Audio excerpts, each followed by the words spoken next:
Hello, everybody, and welcome-os back to Westeros.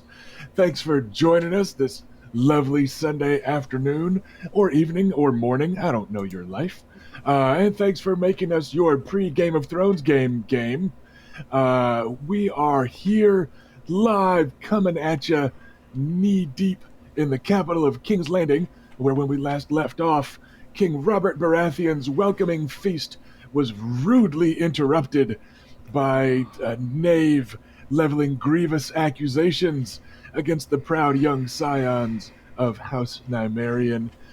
We are going to pick up just about right where we left off, but real quick, we got a couple of quick little things. We are a spoiler-free zone. I'm talking to you, chat. So let's try not to ruin this last season of Game of Thrones for anybody. Number 2, look at the stream boss just above my head. That is your very own chance to claim the Iron Throne, to seize the capital, and to make yourself the queen or king of the Seven Kingdoms. If you beat the stream boss, you get to give a destiny point to a PC or NPC of your choice. And if you have the Iron Throne at the end of the episode, whoever it is that seizes power and keeps it till the bitter end gets to grant a royal boon to the noble house of their choice. So it could be the player characters, it could be some of their allies, it could be some of their opponents, it could be just some rando house that you love from the books or the show, but that house will get some advantage and will get some spotlight and feature time in upcoming episodes. So make sure you are liking, subscribing, throwing cheers and bits, and just fling those panties on stage. Take that Iron Throne off yourself. But before we commence with any undergarment flinging, let's also introduce all of our players. Let's start where we have not started before. Let's go firstborn son of House Nymaryen. How's it going, Robert? And tell us a bit about your character. Not too bad. My character is Luke Karras. He's been in King's Landing for a little while now, and is somewhat troubled by the arrival of his siblings and their tendency to bring trouble with them. Or he was until the end of last episode when he got very annoyed at somebody else. All right, then. We're actually going to give the buck to whoever is introducing themselves to choose who's next. So, after Sir Luke Karras, who is up next for introductions, Robert? Well, let's do boys. We can do the boy theme here, and we'll go on to our youngest son. Hello, I'm Ash. I play Adam Nymaryen, the youngest brother of the house, youngest child of the house, actually, who has been watching in horror as his siblings get into all sorts of stuff that he desperately wants to talk them out of. And who's being introduced after you, Ash? Take your pick. Oh, let's go with let's go with Kev. But I'm playing with my cat. Oh, Cat. Hi. Hi. Explain yourself, Pride. No? Okay, she's just purring. Okay. Hi, I'm Kevin, and I'm playing Vannon Rivers, the recently knighted bastard son of the Blackwoods. Yay. And apparently there are rivals, the Brackens. So, dun dun dun. Aside from that, he's currently dealing with a whole other family accusing us of some banditry we didn't do. Or did we? I don't know. It's Game of Thrones. And we've got to deal with the Kettle Blacks, all beating people up in the alley, people being me. And the joust is coming up, and this is my chance to win fame and glory, but I built a well-rounded character, and I'm screwed. Erica, take it away. You've got a spear and you know how to ride. You're the one who's going to win this. I do, but that's a big mood you just laid out there. I'm Erica, and I'm playing Bela Nymaryen. I am the younger sister by just a few seconds, and I am the marshal of the twins. The strong, the skilled with a spear, the better on the horse, the better on the battlefield. And I am really looking forward to this joust that's coming up. But first, we had this little unpleasant business in the court, and I think my sister will be able to explain a little bit more. That's me. I'm Felicia, and I play Raina, and I am the heir to the house, eldest child, and are sort of well-rounded. I'm actually the face of the party, but frequently that's a bad thing. And you'll see why, I'm sure. And we will be actually probably starting with a big challenge right up in my face today. But Rusty, why don't you tell them about that? So when we left off last episode, I'll spoil it a little bit, but in my GM notes document, I had 3 major bullet points to cover at the feast. It was tourney opening ceremonies, and it says feast, glittering prizes, which was everybody got to see the tremendous wealth, the genuine opulence of House Baratheon on display as they're showing off all these tourney prizes, which got doubled due to one of those royal boons in the metagame. So there's really, really fantastic horses, really, really fantastic saddlebags full of wealth. The horses are wearing barding made of silver coins. It's a lot that's on. So, bullet point 1, glittering prizes. Bullet point 2, Lady Olenna, Queen of Shade. Last episode, party members got to meet the Queen of Thorns. Yeah, we got to meet her while she beat us words. I thought she was great. It was awesome. She was It was a perfectly special fair. kind of great. The wizened, cutting lady of the Reach introduced herself and also made it clear that she is working on finding marriage arrangements for these young scions of House Nymaryen and their allies who happen to both be bastards. But she was her usual cutting, charming self while describing them and inspecting the goods, as she put it, that she had to work with. So that was our second big bullet point that got covered last week. And the third and final major plot point on my official notes is, oh shit, Adam Dannett. Yeah, that's pretty much right. Because Adam's That bad. yes, he is. Does have an H in it, so his name is like Adham. So he's like an order at a deli counter. He's that flavor of Adam Dannett.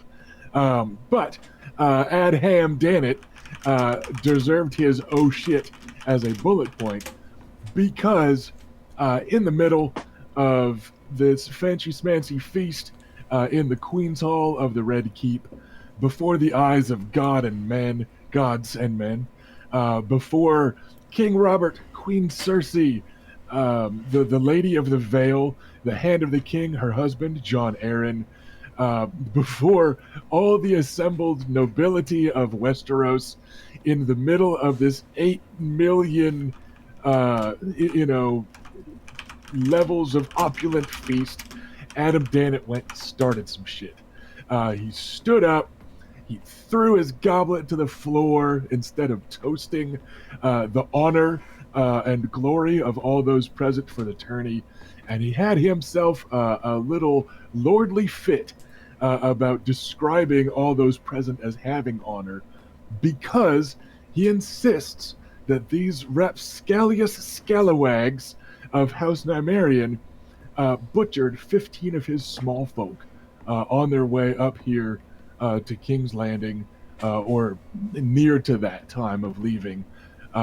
They murdered 15 peasants of House Dannett because they're bitter against House Dannett. House Dannett was loyal to Robert Baratheon in Robert's Rebellion, and House Nymaryen wasn't. They were loyalists to the crown. They kept up their oaths and that sort of thing. House Dannett was not. House Dannett was formerly bannermen to House Nymaryen, and they were removed from House Nymaryen's service and given to their rivals, House Ironwood. to the south. So there's all sorts of bad blood between the Nymaryans and the Danets, up to and including grandfather damming up the river some and no longer watering Danet lands, because the Danet lands aren't Nymaryen lands anymore. So 20 years ago, Grandpa was like, fuck these guys, they don't get our river. So there's lots of bad blood there. But you guys certainly don't remember massacring 15 small folk on the way up the road. Nobody mysteriously woke up in blood-covered clothing on the way. I'm not going to insert some flesh book here. But Adam Danet certainly seems to think that you did. So as we left off last episode, he was throwing stuff, he was yelling stuff, he threw a glove and formally challenged in the Dornish fashion the heir to House Nymaryen, the Lady Rhaena, because you guys are Dornish and they have gender equality or near to it in Dorne. She's actually kind of expected to take up her own challenges, all kinds of stuff, where Adam Danet was just flinging insults, accusations, and challenges galore in the middle of a big fancy-pantsy feast up here in the Red Keep. So, that's basically right where we're gonna keep up. We're gonna say that in our kind of cinematic Sea of Spears television broadcast thing, there's soft murmuring as background noise through the hall, indistinct rabble of people gasping and murmuring, and the camera is slowly panning away from this glove that lies on the floor at the feet of the Lady Rhaena Nymaryen. As the camera slowly pans up her body, what happens? I stand and look at Adam. I don't actually remember what sentence he actually last threw at us. We will pick up a little bit of steam then, as King Robert lets out a really loud, kind of gravelly clearing of his throat and sucking in a kind of half-wheezing breath, getting ready to start yelling. And Adam Danet turns around and kind of young and indignantly again just yells, "You bid me wait, and I refuse. I'll not give it a week while my small folk lie dead in the ground. Justice delayed is justice denied." And his voice cracks a little. He's still pretty young. Your Graces, my lord, if I may. Nobody's yelling just yet. You have your moment. We could not have been there when this attack happened. I don't doubt that Lord Danet's tragedy is genuine, but I wholeheartedly believe that he is either mistaken or has been tricked, because we were already much farther on the way to King's Landing when this attack happened. We could not physically have been there. And young Lord Adam, again, he's I don't want to say raving, but he's gesturing wildly. His voice is occasionally cracking during all this, which isn't quite something that my voice can do anymore. He's sweating a little bit, and he just goes, I'm "Lies." gonna stand up in a second. I swear, my lord, if you've either been mistaken or deceived, and if that is the case, that if you have been deceived, we will help you find out who actually did this, because it was not us. I swear it. Oh, Lies! Stands up. Lies! We retrieved one of your shields from the battle, and he waves his arm and gestures With all due respect, brother. From a side room. One of the doors opens, and a fairly young maester, young for a maester, at least you'd peg him for maybe 30-ish, wearing the cloak and chain of a maester.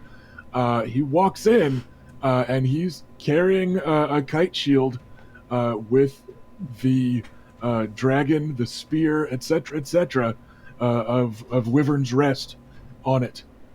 And with there's all a due bit of a respect, blood brother. spatter on it as well. But he walks towards Robert. King Robert himself is looking from one group to the other, and now this kind of dramatic entrance by a maester gliding in his robes. And King Robert's face is just getting redder and redder. And it's not just the wine anymore.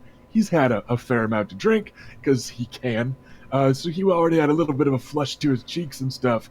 But this is that unhealthy boiling with rage type of red. And he just yells, "Enough of this!" And like the hall gets quiet, and people start to shift a little. The people that are at the tables seated closest to like the royal table there at the head of the hallway, nobody quite scurries. Nobody like scrambles away. Nobody runs. But like suddenly everybody's like, perhaps a walk in the garden. Oh, yes, I'm chilly. Off to this hearth, right? And just all of a sudden, in like magic, like snows. Well, okay, really only one of you's seen much of that, but like the snow just melting away in the springtime, but just kind of everybody at the closest tables just kind of drifts away and vanishes. Just poof, from there. Queen Cersei says, "Yes, children, it's late. I'm sure you're all very tired. The tourney starts tomorrow. Let's be off." And she holds a hand out, and little Marcella scampers down off of her chair and takes Mama's hand. And Joffrey says, "I'm not tired. I want to hear them fight." And she gives him a lick. And he goes, "But..." And eventually he stalks off in a scowl of stomping. And the hand of the king, John Arryn, stays seated, but gives a little bit of a nod, and his wife and suckling young heir to the Vale, they take off. And as though by magic, suddenly you can tell that the chair King Robert was sitting in has turned into a throne, right? Like the kind of non administrative people have left. Some Kingsguard have moved up and taken places near that table at the head of or that spot at the head of the feast. And it's kind of turned into a miniature iron throne. And he reaches out with one of his giant kind of ham fists and just gestures the lot of you close, while his squire hurriedly pours him some more wine. So Robert drinks while waving the lot of you forward. And that is the lot of you. You can tell. You also see Adam Dannett. He's joined by his maester, and also by one of the Ironwoods, who are technically his liege lords. So, yeah, Well, approach Adam the himself. king as he has requested. Yes, Yeah. same. All right then. Everyone is able to make your way up. The Kingsguard stand there like impassive statues. It's indoors, but the ones that are on duty have their game faces on. Those helmets with the triple peaks and the very kind of narrow face masks that are visible. And in the half light and the flickering of the hearth and torches, they all just look almost like statues of marble and gold in their white cloaks and their enameled armor. And you saw a few of them out and about in the city. You saw some of them not on duty in the courtyard earlier during the display of the prizes, and they look almost approachable. They look glorious and regal and proud, but without those helmets on, they still just kind of look like knights. But with them on, they're kind of eerily uniform, and they just kind of turn into the swords of the king. So you walk up right past them, and you have no doubt that if anybody wasn't supposed to be walking past them, they would not make it. So soon, the lot of you and young Lord Adam and Cletus Ironwood, who you recognize, he's the heir to Lord Anders Ironwood, your kind of rival house to the south. They dominate the southern end of the Stoneway, and he's the heir.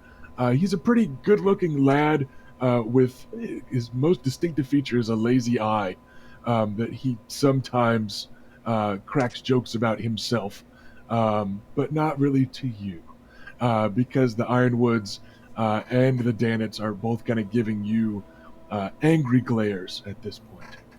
So, the lot of you have assembled before King Robert, who's still pretty red in the face. He's steaming.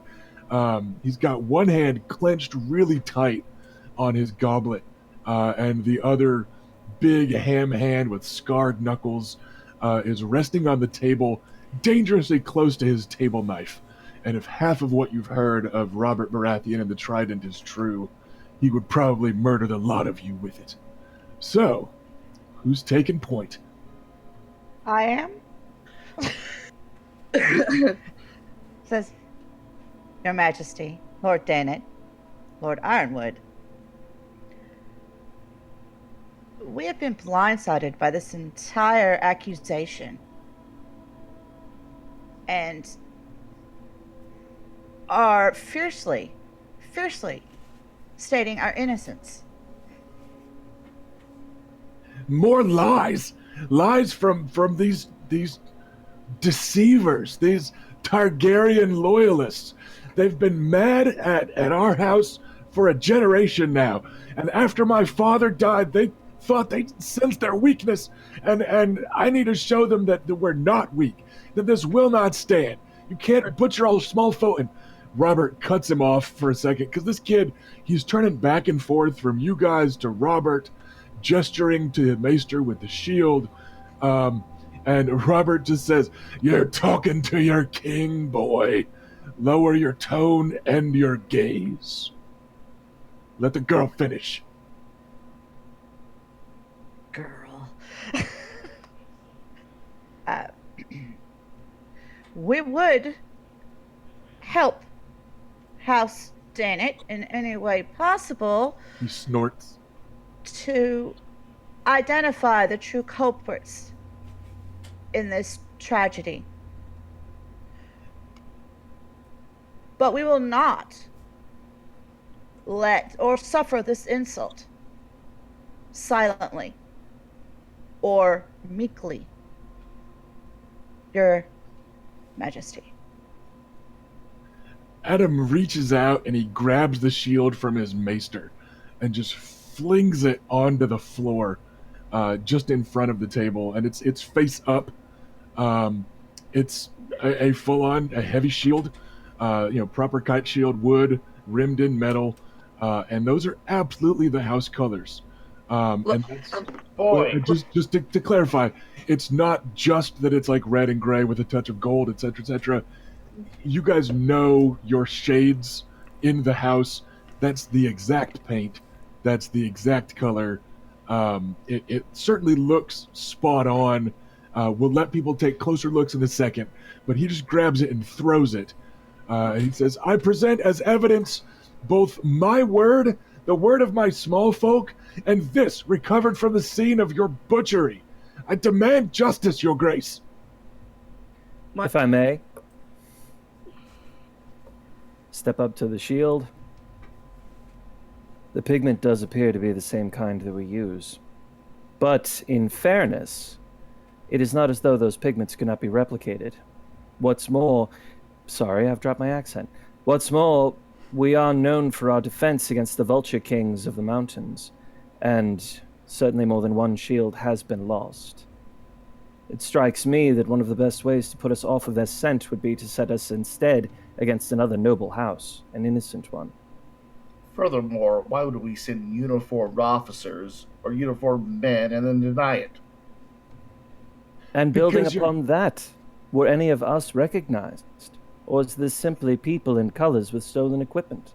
It's not enough Which evidence, my again, lord. doesn't guarantee nobody from our men did this, but if they did, we can ferret them out and justice will be brought to them. I tried approaching the young lord about this early today, and he'd have none of it. If our honor is so impugned, it falls to us to come to the bottom of it. for both the honor of our house and for the safety and sanctity of yours, my lord. I need Well, discuss unfortunately- nothing with murderers. I need discuss nothing with butchers who murder small folk just as they choke the lives from our fields and the health from our grain. I don't need to explain myself to you. I talk to my lord and I talk to my king. And it's not my fault if neither of them will do anything about it. And Robert stiffens again. And you can see his cheeks kind of puff out as he's taking this deep breath. Cletus Ironwood just kind of looks bemused by the whole thing. Like, he's not speaking up. He's also not yelling or raving or defending. He's just kind of standing there like he at least just isn't clearly getting involved. So, what do we got, Adam? My Lord Dennett, I am truly sorry for the loss of your father and for your small folk. I understand why you are angry right now, but I strongly suggest that you cease your attacks on our king and your liege lord, for they have not had a chance to respond to you yet.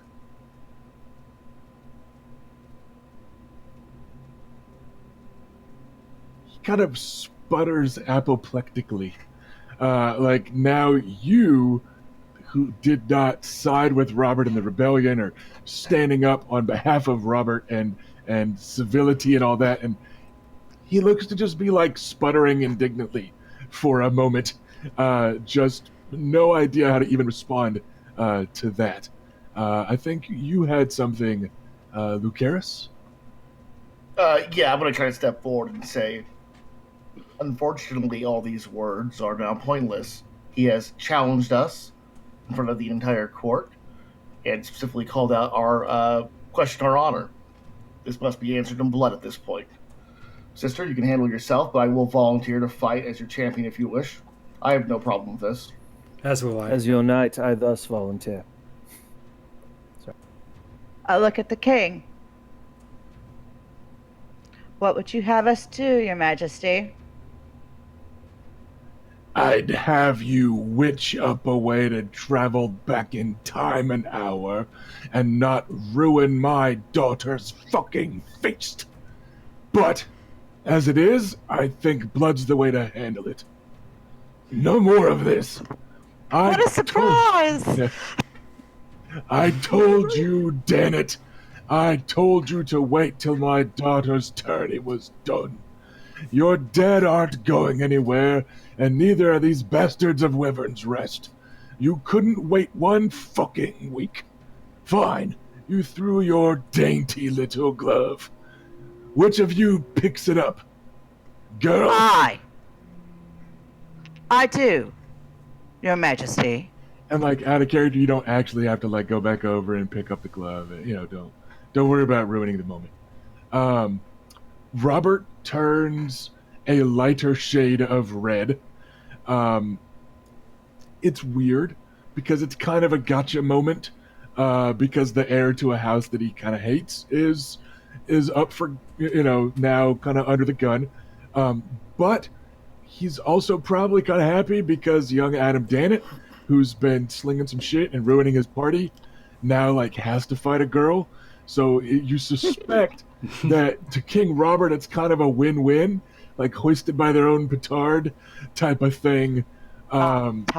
Because he's like, haha, these fucking backwards Dornish. So to him, you suspect the reason you don't need to sling dice for an intrigue is that this lets him fuck off and just watch one more fight. Like, you don't really have to talk him into this real loud. It means he doesn't have to king real hard, and somebody else can fucking solve it. So his shade of kind of ugly purplish red recedes. He lifts his goblet and drinks it as you are clarifying that you personally will take the challenge. And he slams his goblet onto the table, which like rattles the whole fucking like royal table, which is a big long one that has room for like 3 families. And for an instant, you just remember that same terrible strength swinging a warhammer at your distant cousin Rhaegar at the Trident. So everything rattles as he slams it down. And he goes, "Good! Then it's decided. High sun tomorrow. Use the tourney grounds. You, be there. Settle it, and we'll get on with my daughter's fucking name day." I curtsy. Gestures with one huge hand. And it's weird because then, like, the background noise turns back on again. Like, everyone in the feast hall, they've all been kind of standing, and you see them, like, as you turn around to go, like, they're standing in mingled clusters, right? Like, they're standing where they're supposed to be standing at a feast party type of thing, and they all look like they're talking to one another about other things, but, like, nobody was actually talking. You know that every single ear in the Red Keep was listening in on this, and trying to learn what they could learn, trying to leverage what they could leverage, getting ready to report back to Lords, whatever needed reporting. So it was like stone silent while they were literally going through the motions of mingling and enjoying a feast. Like, they're actually standing there, like, using their hands, like they're talking and occasionally sipping, but there was just, like, no background noise coming. And as soon as Robert just says that and waves for you to leave, it's like the DJ turns the party back on. And you've got that background murmuring and stuff again. And people are cutting food and going back to eating kind of loudly. And you know what I mean? Like, just immediately the court resumes. And the feast is back on. So what are you guys doing? Sister, word for a moment, please. Of course. I might take her to kind of an aside. I apologize for speaking over you. It is tradition that you answer such things, but had I not offered to fight him, there would have been many words up here among the Northerners. Understood. Things are different here than at home, and there are different things expected of you. And it is good that you stepped up and offered. I appreciate it. Very well. And I would, of course, fight for you, but I just wanted to make it clear that I meant no disrespect. Thank you. We should now I'm going to drink. Oris is sitting frozen in place at the seats where you guys were at the feast. He's just been sitting there, and he's got an eating knife in his hand, and it looks like he just kind of froze with it when all of this started. So he's sitting there. There's still like a slab of chicken on the end of the knife that he's just kind of sitting and kind of looking kind of wide-eyed at the lot of you as you're able to come back. And it looks like he just decided absolutely no activity was the safest activity. So he didn't speak up or anything. He didn't, he just stayed sitting right there. And he kind of, raises his eyebrows at the lot of you as you are able to make it back towards your seats. Are you alright, Oris? I don't know. Are we all right? I think so. Yeah. The matter's in hand. How's We'll the let food? the gods decide who is right. Well, we know who's right, it's us. Well, we still don't know for certain that our men did this. That's true. I'll defend the that's it. family, but we should at least keep that in our own minds. I can't think of anyone in our house who would go against grandfather to do such a thing. I suspect Vannon's idea is probably the most likely, but... Yeah, Beg your pardon. About it being The brigands. brigands, Oh, yes. trying to foster problems between the two houses. Or Yeah, perhaps a robbery Lord gone Ironwood. wrong. I'm sorry? Or perhaps Lord Ironwood. He seemed amused more than disconcerted. I believe he's trying to distance himself from young Lord Adam. Perhaps. But if he's using him as a cat's paw, well, Speaking of distance from young Lord Adam, you can see him stomping off already. His maester is kind of scurrying behind him with the shield in tow. The maester's doing that kind of loud whisper, fast walk type of thing where it looks like he's probably telling Adam to, like, stop, come back to the feast, don't let this be how everyone remembers the night, yada yada, type of thing. But Adam is just stalking away. He's, not short. He's kind of skinnier than he is burly, so he looks a little taller than he is. But his legs are just eating up that floor, and he is just stalking his way out of the Queen's Hall, right past the King's Guard that's there at the door, and just out he goes, off to probably go be mad somewhere else. Young Cletus Ironwood is not following it. He has drifted over and is mingling with a couple other courtiers. But Danet himself and his maester are gone. What do you got, Kev? If I spot that maester again, I'll see if I can get a word with him when he's alone. Otherwise, nothing. Sure. You do know that he is their new maester. The house did not have a maester when they were under House Nymaryen, so it's kind of one of the things that likely the Danets talk about having better under House Ironwood than House Nymaryen, that sort of thing. But yeah, you guys don't know his name or anything. It wouldn't be super hard to find out. Maesters aren't like a secret society. Their assignments are easy enough. But yeah, it's not a guy that you guys know. You just kind of know of him. But it looks like they're gone for the night. With Danet and he have stalked off.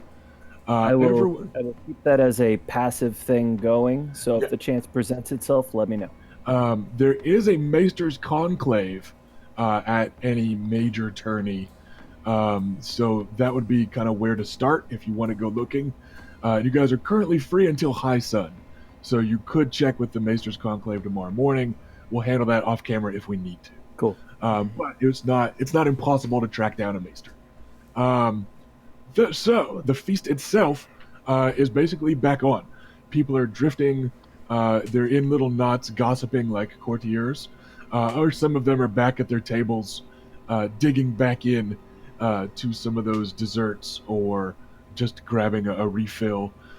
Pages are running, and servants are running all over the place, keeping everyone's cup full.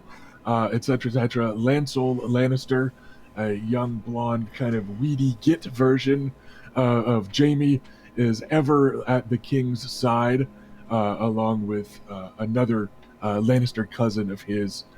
When you're king, you get more than one squire.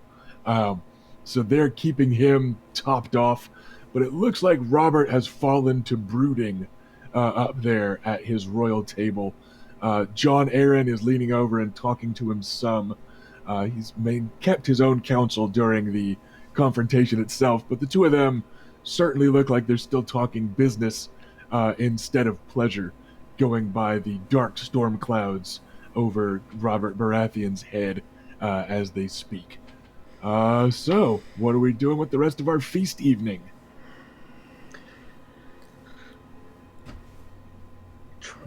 I'm gonna just try to make it pleasant.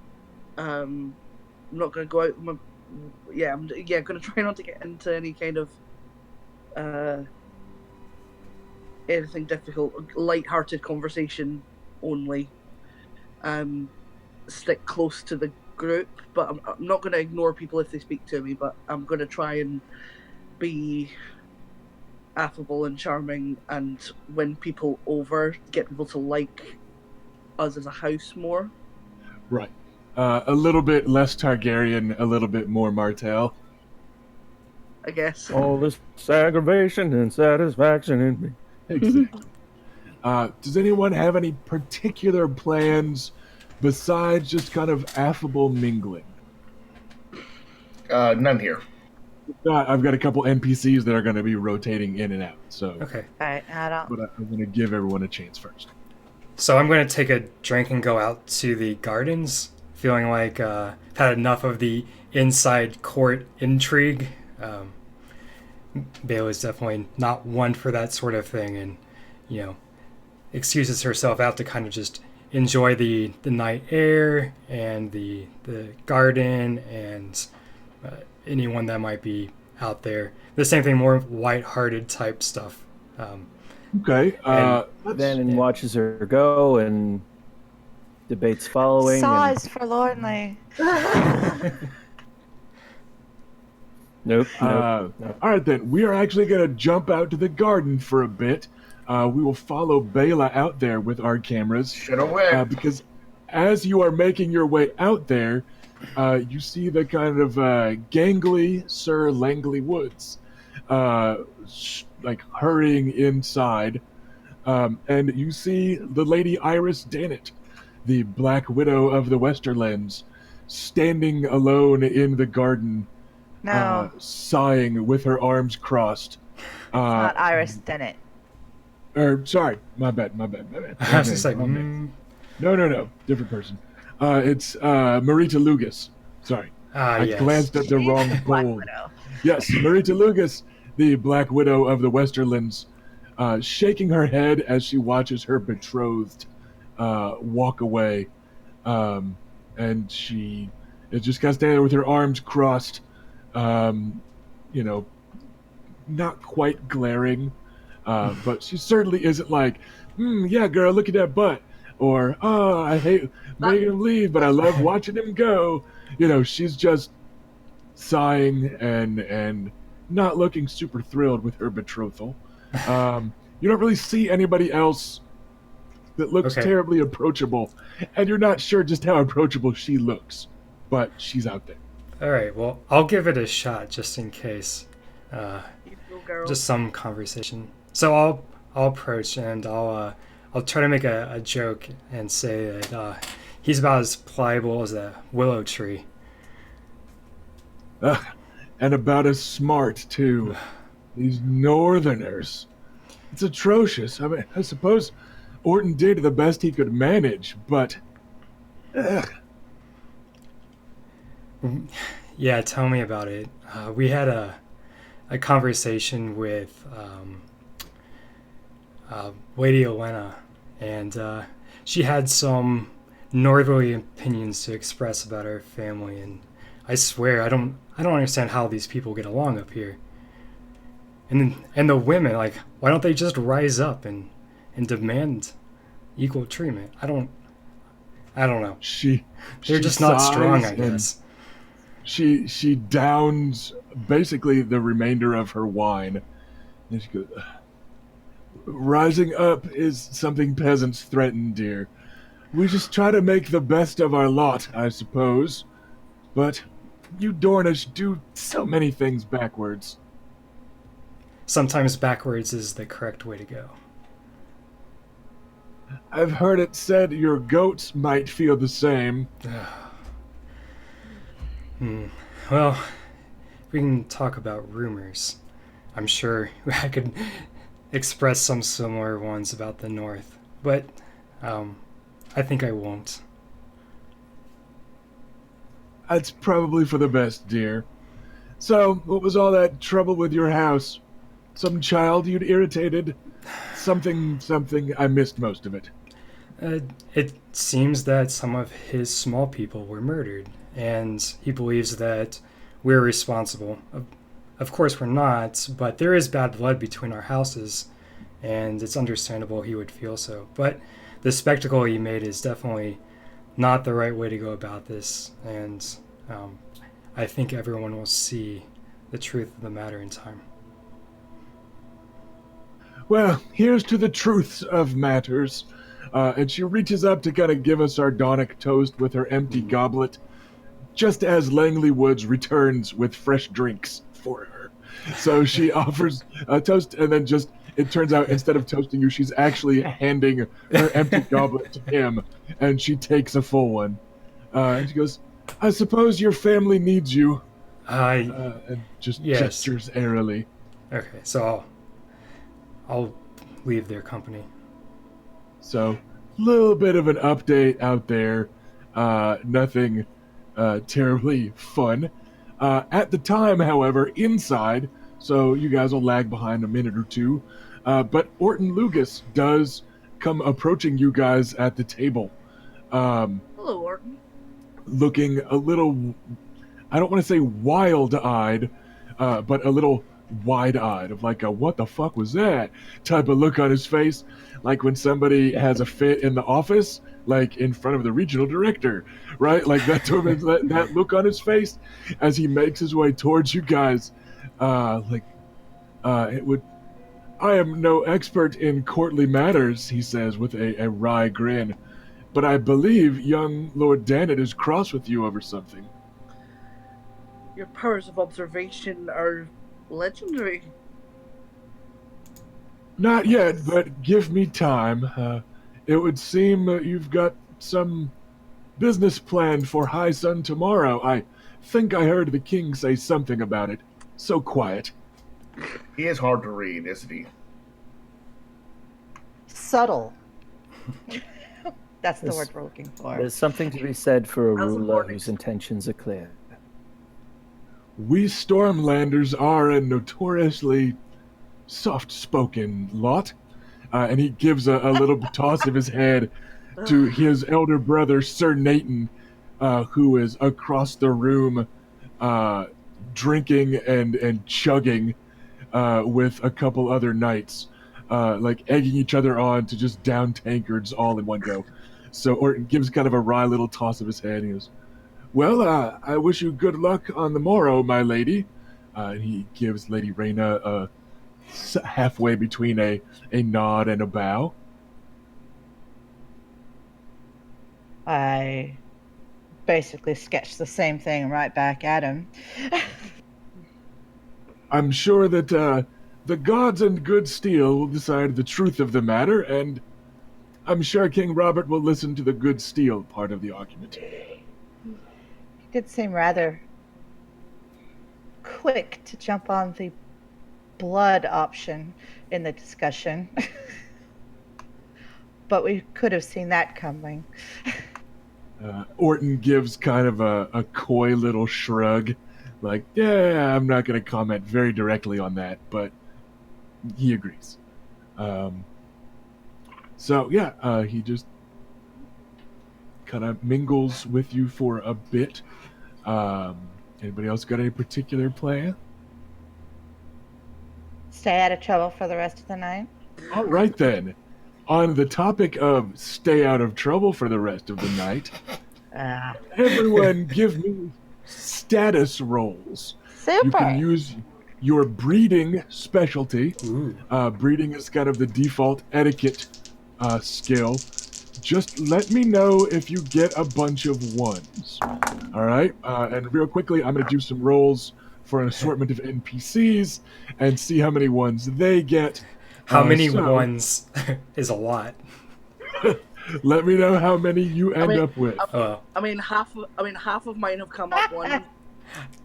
Okay, hold on to those totals then. If you've got some bad. As in, I rolled 2 dice and one of them's a 1. Okay. No ones here. Couple twos, no ones. All right. 1, but a total of 10. Who had less than a 10? Okay. I have a 9 because I have 3 2s and a 3. Okay. As heir, I believe you get a bonus, so you're in the clear anyways. It's not a bunch of ones.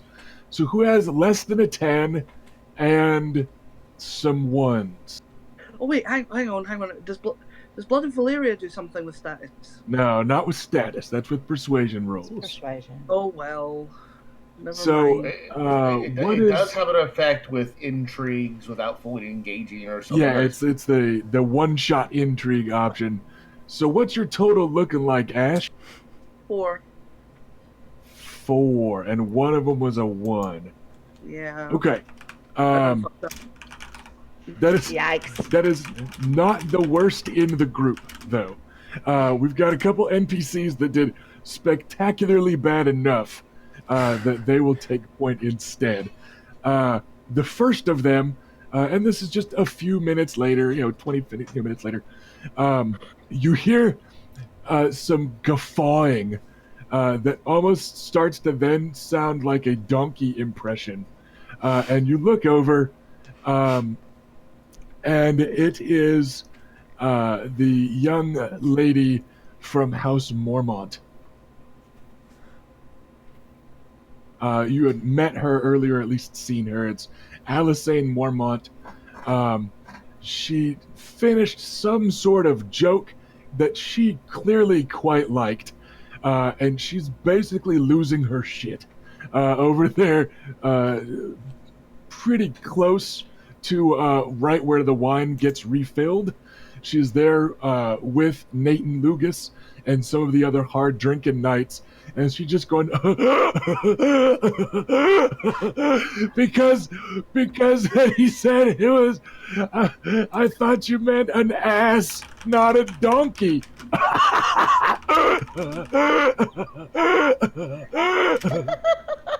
And like there's dead silence around her.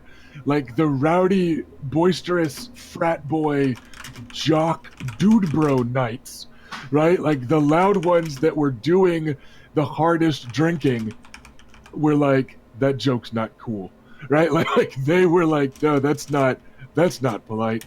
And it's just like dead silence around her.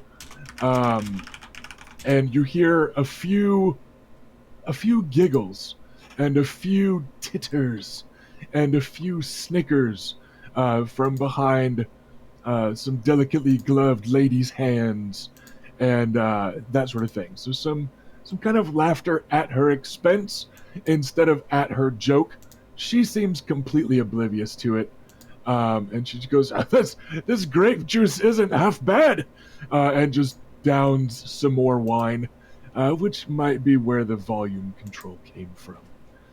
So it looks like she has temporarily lost a little status. But trumping even Ash's roll was a 1 with a total of 1. Oh, wow. And you remember that Oris had to go to the privy a few minutes ago. Oh, no. Oh no! Like he's not like peeing in the corner or something. He's not that bad. Like he didn't just go out right here at the table. Just go out into the garden and drop a squat. But you do hear raised voices at one of the doorways into the Queen's Hall, and you see a member of the King's Guard looking positively small and chunky. Compared to Oris. And voices are raising. And it sounds like the King's Guard's being the loud one. Okay, with my, is my terrible roll going to affect my ability to go and rescue him? Not yet. We'll save that bad status roll and see if I need to keep it in an abstraction just yet. Okay. Yeah, I'll need, I kind of took it upon myself to take Oris under my wing. I need to go and save him. I'm responsible for him. Anybody else gonna head over that way? Seeing Adam do anything that's a general signal to get up and offer muscle. Oh, thank you. All right.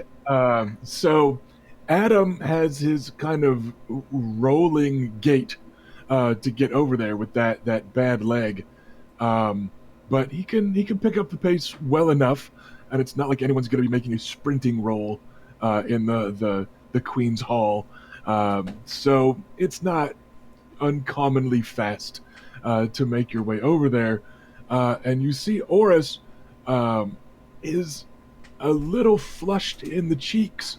You do remember he's been hitting the drinks pretty hard at the table tonight, along with everyone else. And he's looking a little bleary-eyed and a little taken aback at this member of the King's Guard. And as you get close enough, you're able to recognize it as Sir Boros Blunt. The Kingsguard are allowed to supplement their golden and white enameled armor and their white cloak.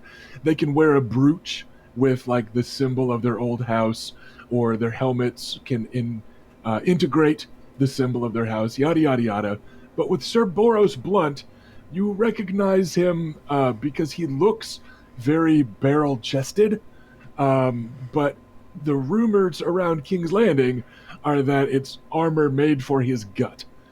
He is kind of renowned for being the least formidable Kingsguard. Rumors abound that he got the position totally for politics, that he's kind of a stain on the white cloaks. I mean, he's no Kingslayer or anything, but he's just kind of not exactly renowned for martial prowess. He didn't have the notable tourney wins or anything like that. But he's standing there and sneering, and he's just saying, "Well, bastard, where's your invitation?" And Oris is just looking kind of flummoxed, like I just walked past you. You know that I was in there. Like, he's just giving him an "Are you serious?" look. And kind of mustering up his cobwebby drunken thoughts, but Adam can cut in, because you can see the gears turning slowly as Oris is getting ready to talk. Sir, what is the meaning of this? Why are you... What's going on? Why are you stopping my squire from getting in? As you come limping up behind him, Adam just does this. Like this total, like look at this dude. Yeah, what's going on? And Sir Boros turns his pig-snouted sneer towards you. He goes, "Your squire? Boy, you look like a squire yourself." And his gaze travels pointedly down towards your legs, and not a very good one. That is beside the matter. This man is with me and my family.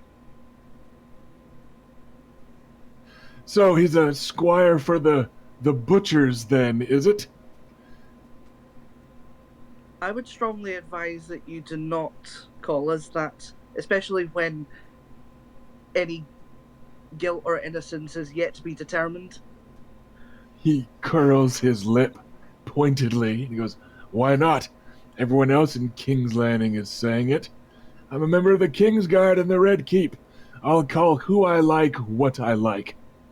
So, of course you say he's with you, huh?" Yes, is that a problem? I suppose if he's the best you could manage. I hear he's a bastard. A tall one, but a bastard all the same. So? And his gaze oily slides off of Adam and over to Sir Vannon Rivers. He goes, "I hear he's also not the first squire for a bastard you've had." Bastard for a squire, excuse me, out of character. And like not to be the last. Bastards can swing swords and ride horses as well as anyone. He sneers, like he takes the moment to sneer before speaking, like he wants the sneer to hang there. And he goes, "I suppose at least these bastards don't have to be winched into their armor. I suppose we'll see if you can ride and swing well enough tomorrow." And he gives Vannon an unimpressed up and down look. He goes, "Tell me, bastard, have you heard who you're matched against in the first round of the tilt?" I'd be most honored if you'd tell me. He takes a half step towards you, and his looming bulk, which is perhaps less impressive than it could be because looming behind him is the bulkier Oris. And he goes, "Well, you'll find out. I'll see you soon, Rivers." Well, I have the honor of jousting against a Kingsguard. He goes, "Heh," like a bad guy in an 80s young adult film.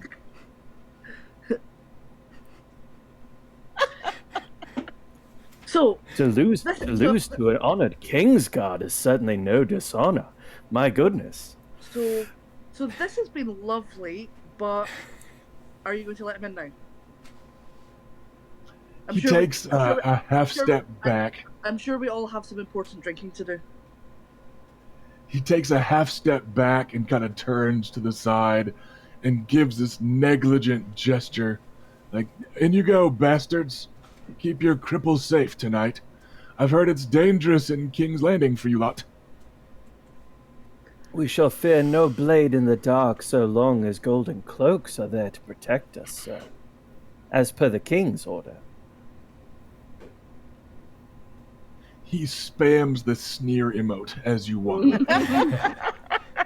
I spam the emote. I spam the 420.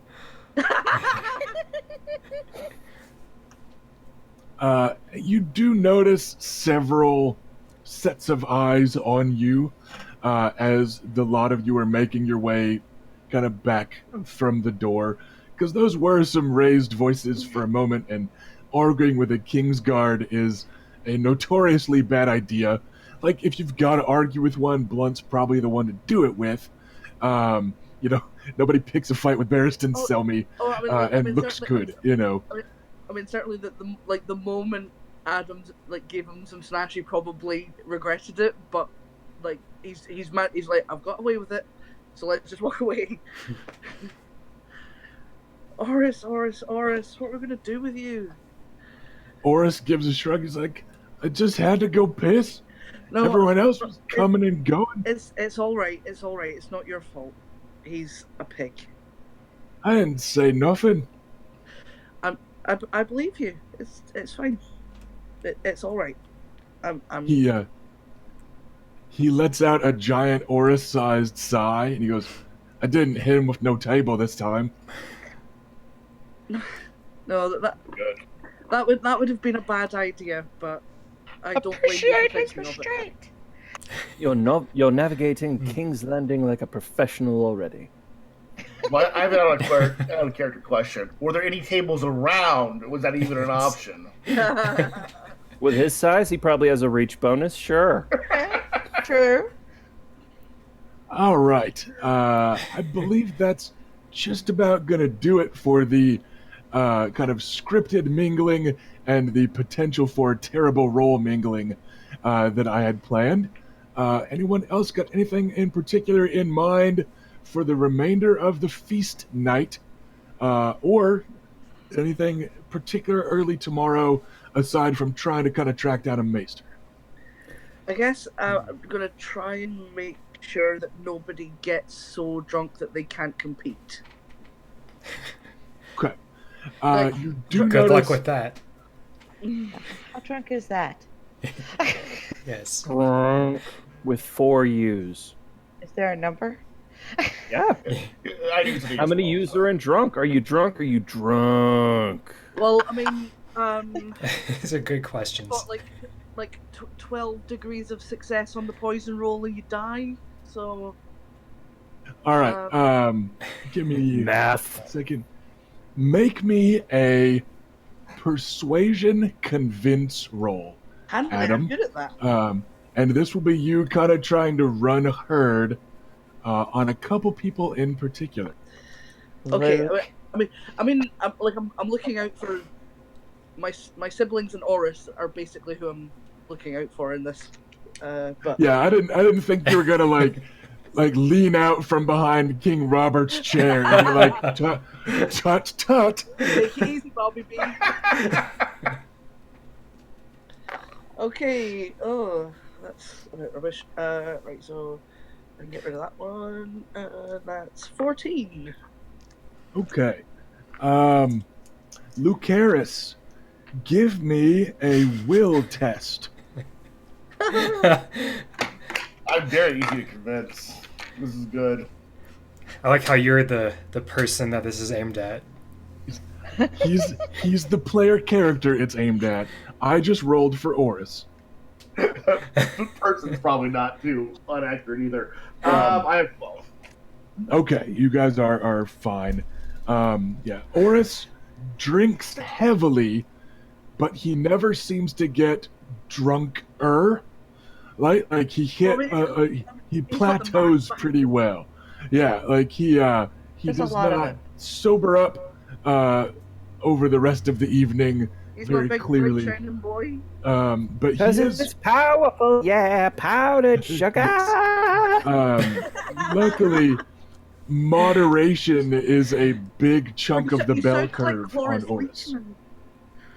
So you are able to keep everyone from getting too drunk. Nobody is going to deal with bound to the bottle style negatives on the morrow. On the morrow, handling this just quickly, a question to almost any maester, and maesters are easy to spot with their distinctive plumage. You can find out that the maester serving House Danet is Maester Ferris. Like Ferris wheel, Ferris. He's fairly young. He's had his position for about 5 years.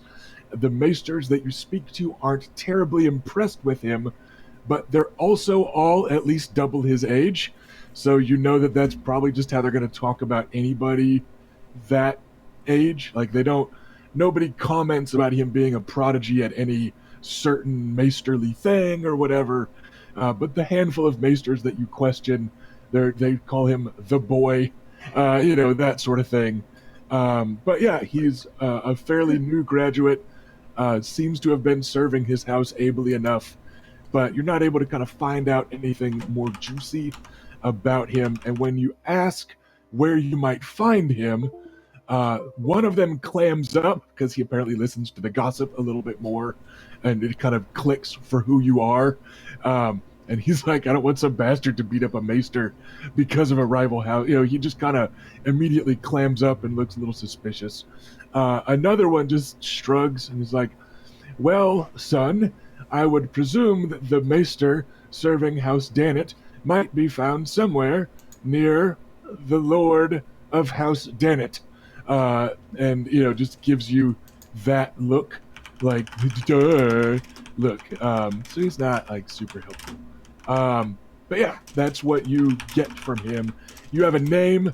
You know that he's probably near the Lord, but that's about all you're able to find out. Does anyone else have any particular prep or planning to do before High Sun? I need to make sure that I opening- have my armor back, because duel. Yes, everyone is able to get their armor just fine. We're going to wait and let everyone do their own cool, this is what my armor looks like moments as it's their turn in the spotlight. Since it turns out we've got some extra spotlight going on with a duel before, as kind of a kickoff to the joust. You are all slated to joust today, the three of you that are jousting.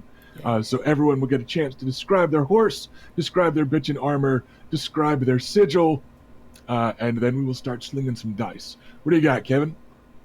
Do duels have seconds in this, or is it just to enter the dome? Squires will be present because squires are assumed to be helping with knights. So Oris will be with her, but it's not like a multiple combatant type of thing. It's just a squire's there to help carry your shit because being a knight is heavy. And encumbrance is a thing. Yeah. Before the feast ended, I just kind of wanted to interpose myself from the drunken Lucases and escort Lady Mormont to her chambers, make sure she gets there safely, kind of encourage her to go as she is very drunk, it seems. She seems to have kind of plateaued. Like she got comfortably But they're drunk, bears. and she just kind of stayed there because you suspect House Mormont just gets a passive bonus against drinking Southern grape juice and that sort of thing. She's drunk, but she wasn't getting lost or anything. But she cheerfully accepts your offer. She's staying at a fairly raggedy inn, and not far from her inn, she kind of waves you off, and she's like, "Oh, it's around here somewhere, and I'll not have you walk me directly to the door. Firstly, folk might talk, be the pretty black-haired lass like you, and Secondly, my squire might be affronted if I'm escorted home by another gentleman. But I appreciate your offer, good sir, and maybe we'll tumble in the hay later this week when you're not so drunk that I would be taking advantage. Luke, say, here I stand. This did not go the way I expected. You must look like a bear. I politely Wait, like, excuse like, myself. Like, thanks. She gives you an open leer as you are leaving, and this kind of just cheerful, good-natured, is this Alison? Yes, this is Alisanne Mormont. Okay, So she's... I was trying to link 10 dual commandments in the chat, and I got distracted. That's fair, because 10 Dual Commandments is a fantastic song. I thought But it was they do appropriate not for what we're apply. talking about. Yeah. They do not apply in Westeros, where they only have 7 Dual Commandments, and there's only 7 of them to honor the 7, because there really aren't 7 rules to duels. And three of them are Pointy End was the other guy. Yeah. Yes. So, I believe with that, we are going to cut to the next kind of big dramatic moment, which is going to be a slow camera pan across what feels like everybody in Westeros. There is an enormous crowd that has gathered. Even just the Kingslanders themselves are reputed to be, close to 1 million people. And then you've got half the lords in Westeros that are here with their sworn swords and their squires. Many of them brought their spouses. They've got their children. They've got all these vendors that are hawking their wares. You've got a lot of these lords that brought daughters along to try and broker marriage agreements and stuff. So you've got what feels like everyone in Westeros here. There's a fancy kind of pavilion stage with like a cloth awning over it so that the royal family can sit in the shade.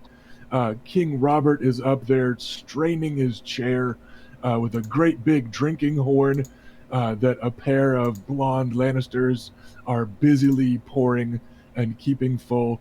Cersei is sitting there amusing herself with Myrcella, her daughter, who is sitting there with like a little, like a toy horse that looks like it's actually got some real hair kind of glued to it. So it's got a little mane, and she's just kind of combing her little toy pony, not looking up at the real horses and stuff like that. She's just content with her little toy. Joffrey is there with a sword at his hip, standing like he's super cool, but he's not.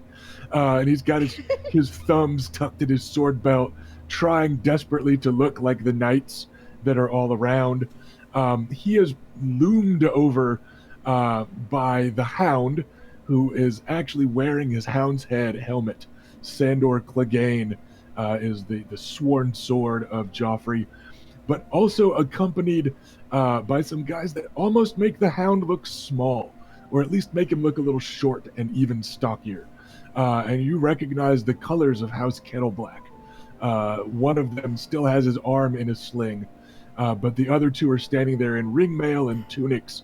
It looks like they've been seconded as sworn swords to protect the Lannisters. None of them are very close to the king.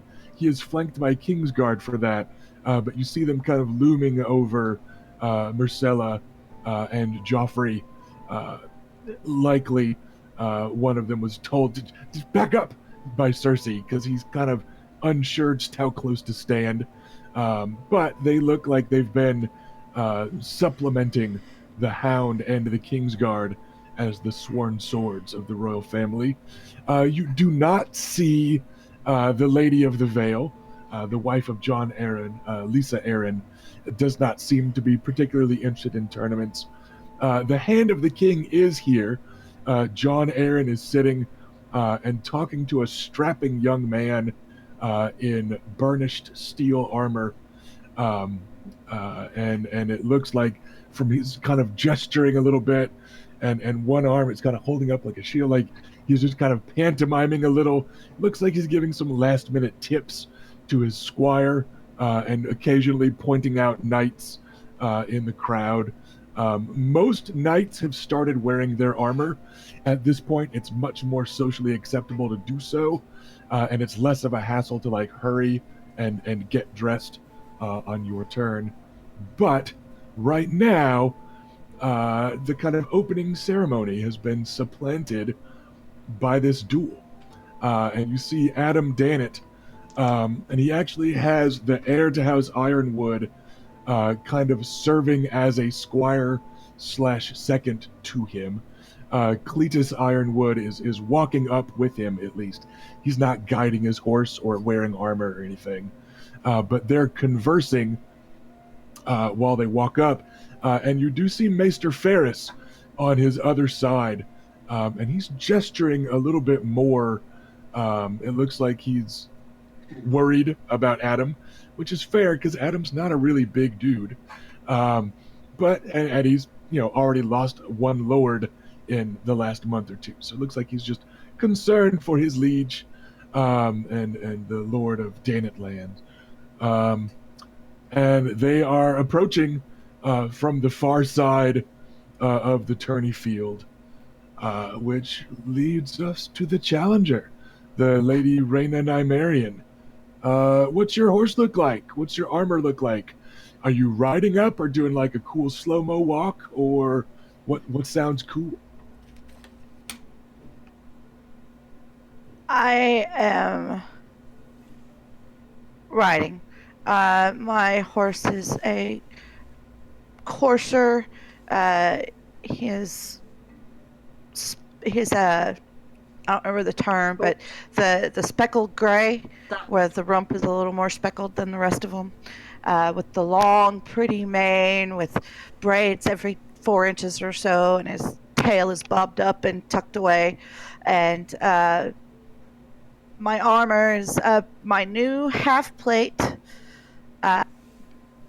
It still uses a lot of the same imagery of my scale, which is to say that there's like each section is a white, not a white, but a pearlized white, and the edges have been enameled with our wine color, and then on the front is the house sigil with the golden crown over the dragon clutching the spear. And I do have a helm that I'm carrying so that they can see that I'm a girl.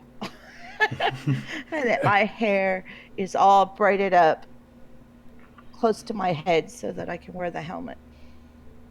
All right. And striding alongside you is Oris, who is in his dressy, fancy clothes, but the fanciest top layer is gone, and he's wearing his kind of black padded gambeson armor. So he's got kind of a martial look to him, is still kind of flying the Nymaryen colors, because conveniently enough, your colors are pretty easy, but isn't all armored up or anything. So, again, just matching kind of visually this kind of escort from the heir to House Ironwood that is walking up with him. And the two squires stop X number of paces back. You're pretty sure Oris just stopped when Cletus Ironwood stopped. Like that, he's like, okay, fuck, okay. It kind of hits his brake, and you keep going. King Robert heaves himself from his chair like me or an 8-month pregnant lady. And he hauls his massive bulk up to his feet, and he lifts his hands, one of them still clutching his huge drinking horn, and the just swelling background noise of King's Landing drops to an excited murmur. The rest of you are certainly able to take whatever spots you'd like in the noble's pavilion there. It's kind of spread out on either side of the king. and in this kind of moment of stillness, your house colors are plenty of credential to get as close a spot as you want. And King Robert draws in a breath, and he says, "People of Westeros, today we commence with my beloved daughter's name day tourney." He gives a second, and then this wall of noise just comes crashing down onto the lot of you as the assembled small folk let up a cheerful roar, because tourneys are fucking dope. They're the sporting event of their day, and it's rich people beating each other up. So it's the very best of both worlds for them. It's a colorful spectacle. It's a celebration. It's a festival, and it's highborn people only fighting each other, not hacking their way through armies of small folk to get there. Small folk love this. So he knows, and he lets that applause kind of die down. He goes, "But before the festivities commence, we've a grave and serious matter to attend to. With good steel, says I, House Dennett has accused House Nymaryen of the slaughter of their small folk." And he lets it hang there again. And sure enough, the small folk of King's Landing swell with noise again. And you hear boos and jeers, and just an assortment of hisses. Nobody's quite throwing anything. They're small folk still. They're not looking for trouble. But it feels like the whole small folk side of this tourney lane is against you right now. And it's probably by King Robert's design. He's not a fan of your house. But he gives it time to die down, and he goes, "But in their Dornish fashion, the Lady Rhaena Nymaryen has chosen to answer the challenge herself. So, we stand beneath the eyes of the Seven, but especially the goddamned warrior, to watch the judgment fall from the skies as Lord Adam Dennett brings good steel and faith leveled alongside his accusations against Lady Rhaena Nymaryen. Lady Rhaena, your choice of weapons." I choose the sword, Your Majesty. Sword and shield. He lets out that kind of chuckle roar. He's tickled by all the novelty of this. But the small folk, you hear kind of a surprised murmur through them, and that sharp S sound as everybody repeats for their neighbors, "Sword, sword, sword, sword. She chose the sword. It's a woman with a sword." And you see several of the nobles on your side of the aisle also, where there's kind of actual bleachers.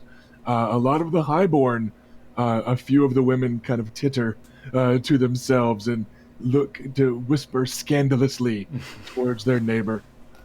And then King Robert, "Sword and shield it is, till one of you yields or one of you dies.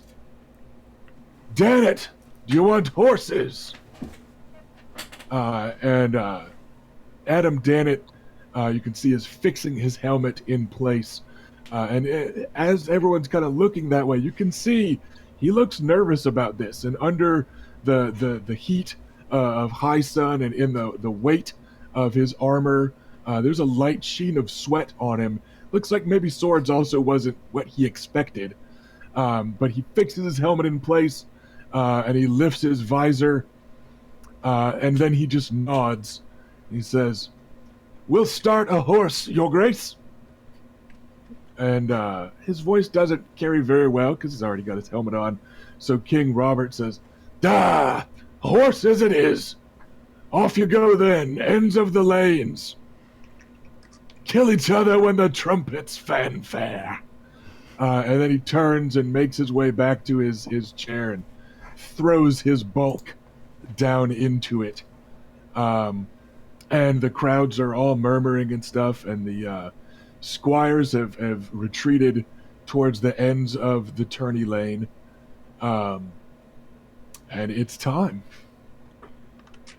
I'll fit my helmet on, take the shield from Oris, and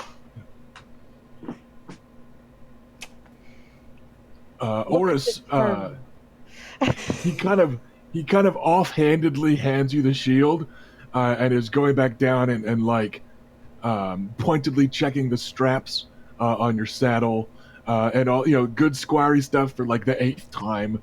And he goes, and he gives the horse a once over, and then kind of holds the reins to keep it steady, and all that. And he goes, "Gods go with you, milady. Remember, it's no lances, so charge him on the same side of the fence he is. I'm afraid I've never seen him fight, nor you, save the once. So, no advice to offer, save win, I suppose. Gods are on your side. If you all murdered that lot, you must have done it while I slept. So, I think you're innocent, Lady Reyna." Thank you very much, Oris. That's his great big pep talk. Like, I have no idea what's going on, but you seem okay. So with that, we are going to kind of cheat and use the joust rules a little bit. For at least this first pass, you will be making your attacks against that kind of joust defense, and they will be simultaneous attacks. So, you're not going to be using a spear this time, but you are both going to be charging. So let's assemble your dice. It's going to be fighting plus long blades plus animal handling, and then you will be keeping fighting -1 for the charge. Okay? And then you will roll against not his normal combat defense on this first pass, because we're going for a dramatic simultaneous strike type of thing. You'll be rolling against his animal handling, etc., etc. So what is your animal handling passive plus your ride specialty? Passive is times Times 4. 12 for the animal handling. And any ride? I didn't specialize in ride because I'm not a knight. Yeah, well, you're a knight. You're just not a capital K knight. You have other jobs. So he's going to be rolling against a 12. Just FYI, you are going to be rolling against a 14. So, make that big fat roll. You're keeping just the handful of very besties. And keep in mind that destiny points are a thing. If you want to use one, you can keep an additional bonus die as a kept die. You can remove one of his dice. Destiny points can be very helpful in situations like this where there's lots of dice and few are being kept because they can add up. So he puts spurs to his horse. His is a almost white. It's a very light gray that matches the gray of the House Nymaryen colors.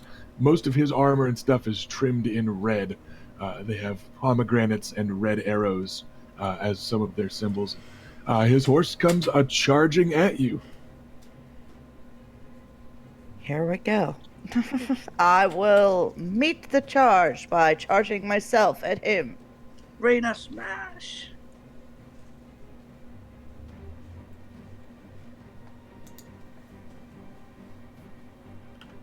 And I'm keeping fighting -1. Correct. -1 for the charge. So it's, I believe you have expertise with long blades. Is that correct? I do. Right. So it's fighting +1 for the expertise, -1 for the charge.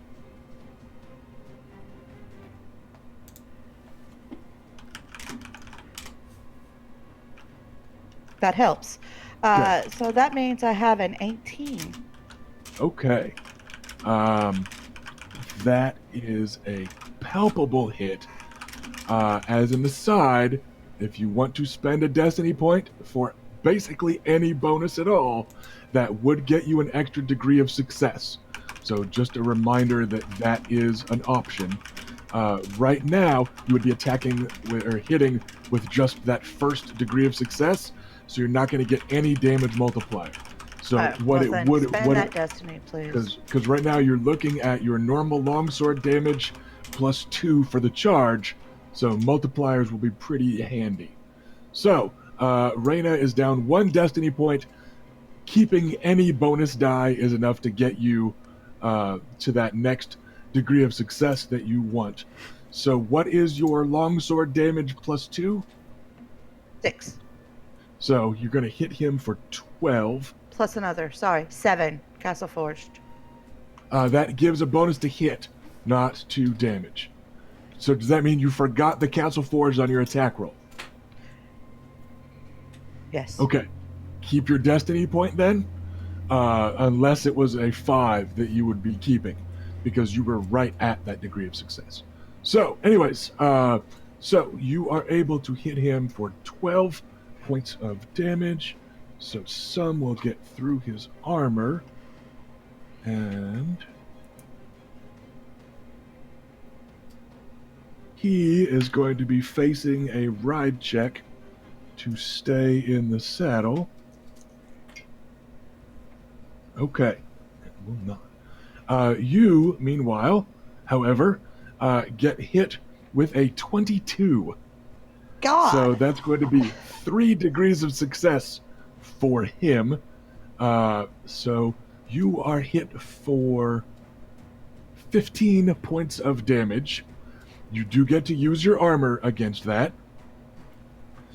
But you need to make a difficulty 15 animal handling test to stay in the saddle.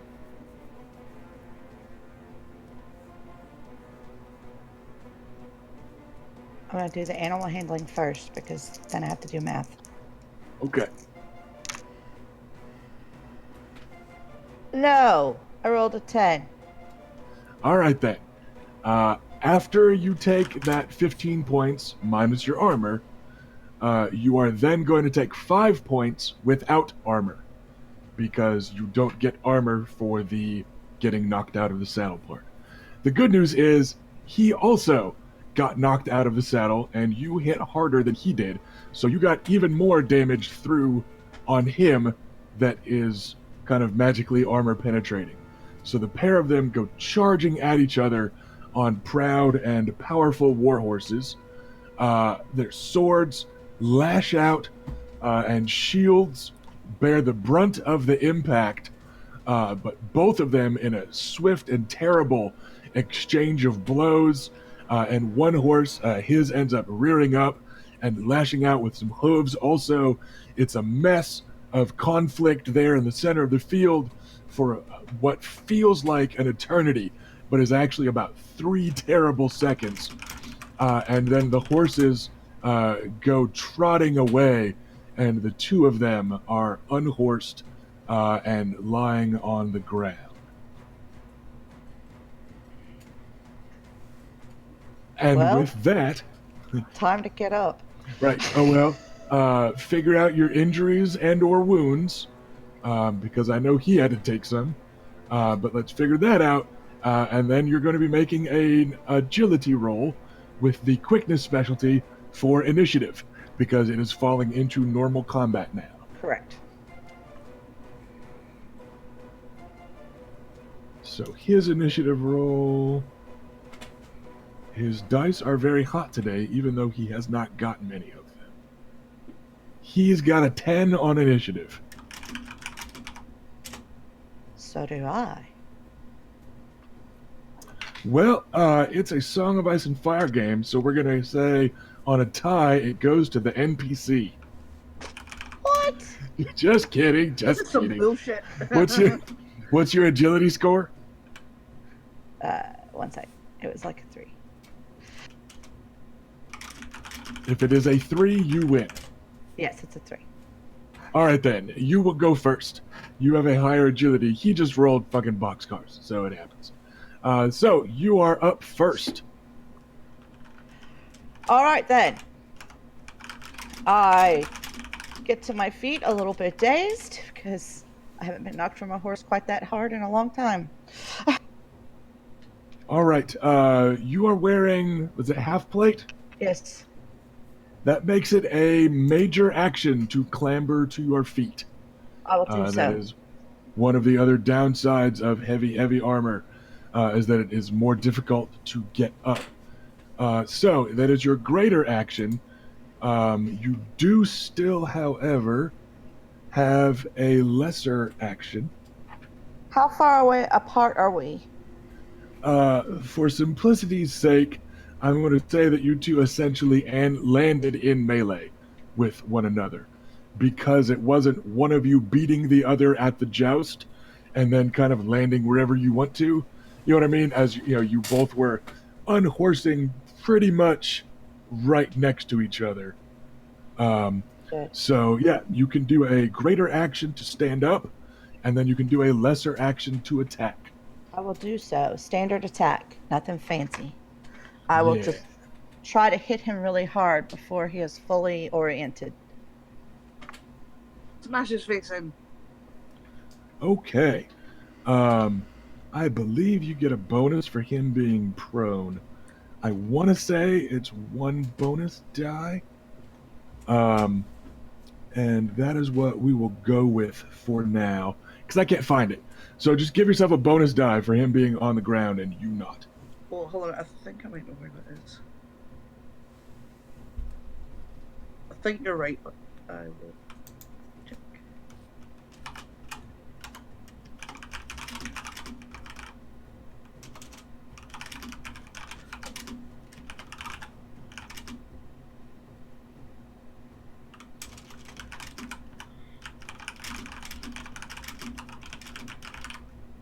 $19.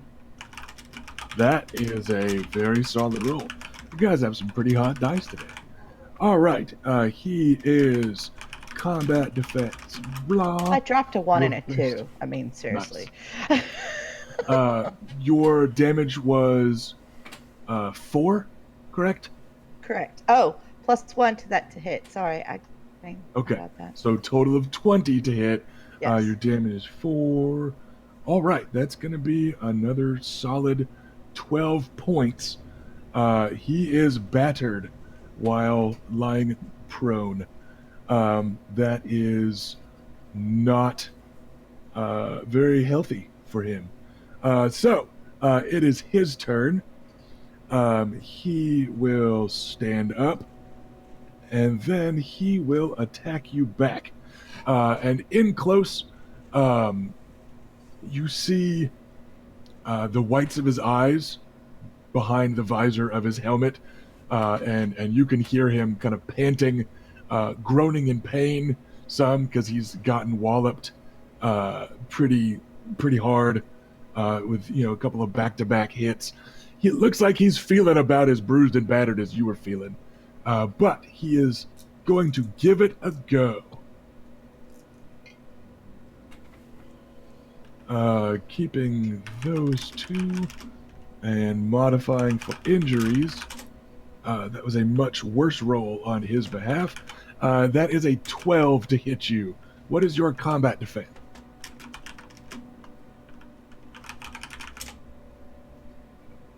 Hey. Okay. He is going to go ahead and use his destiny point to keep that die, which will give him an extra degree. But that means he hits you for 6 points of damage, which your armor should handily absorb. It does.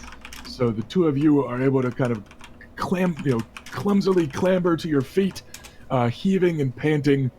And his attack against you is certainly kind of half-hearted. It's not the strength that you would expect from a knight, but he is still attacking, and so it would seem are you, and you are up at the start of the next round. As a reminder, as a greater action, you can catch your breath, which lets you make a stamina roll to recover some health. I don't know what your health is looking like and how your injuries and wounds are. Just putting it out there as an option. I would like to do that. Okay, so you can still attack after that. So you're going to do a greater and then a lesser. But yeah, this is an endurance test against difficulty 0, and every degree of success removes 1 point of damage. That's why I took it all as damage.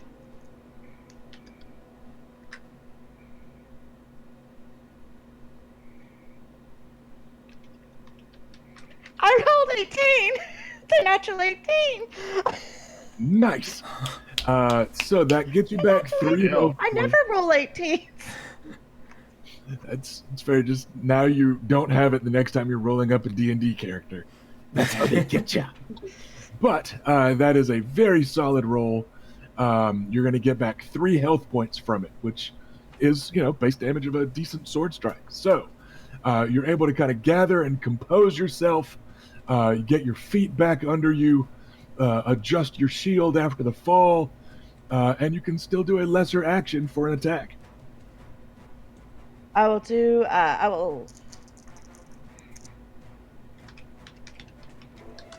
peer at him from behind my shield for a moment, take a deep breath, gird my loins, and take a hack at his shoulder. It doesn't really matter. They don't have called shots in this game. I'm just saying it.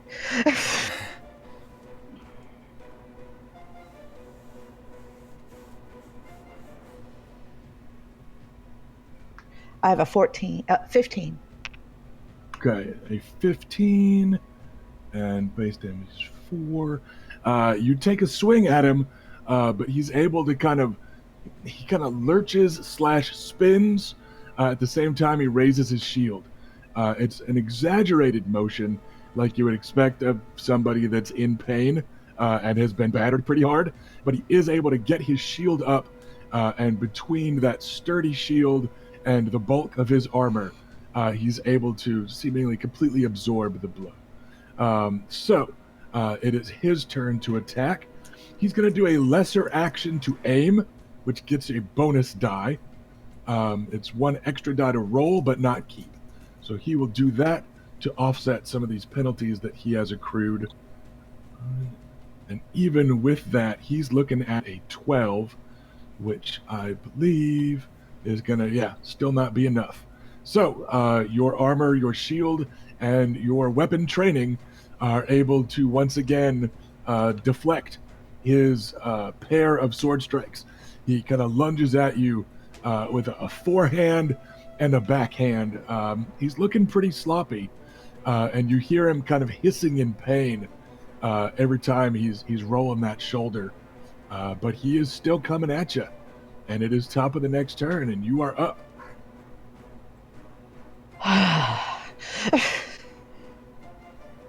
I will. Kill him. I will do that too, but 1 second. I thought you couldn't aim with a melee. You can. It's just kind of focusing for an attack, period. Like, normally you can't, as I just mentioned in chat. I'm kind of giving you guys all a bonus lesser action for this cool one-on-one fight, so more stuff is happening. But yeah, you can totally do lesser action aim and then an attack roll. He looks pretty not great, right? I mean, that's a little harsh. He's a good-looking young man. It's just, you feel like maybe somebody's hit him with a sword and thrown him off a horse lately. Just gonna say, not killing him would go a long way towards establishing that we're not out to kill them. Yeah, I mean, I think it's sufficient to just humiliate him, or just defeat him, and let's not actually kill him. I'm yelling, die, kill him!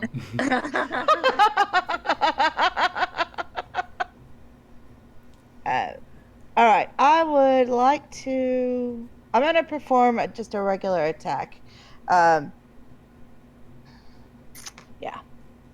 I'm going to sit on this reckless attack because I want to do it, but I don't want to do it till I think it's going to be the last attack. Okay. Do you want to aim and then attack? Get the extra bonus die? Yes, that will be good for an extra All bonus die. That's part of why I'm giving you guys the extra lesser action every turn. Just keeping things going a little bit faster.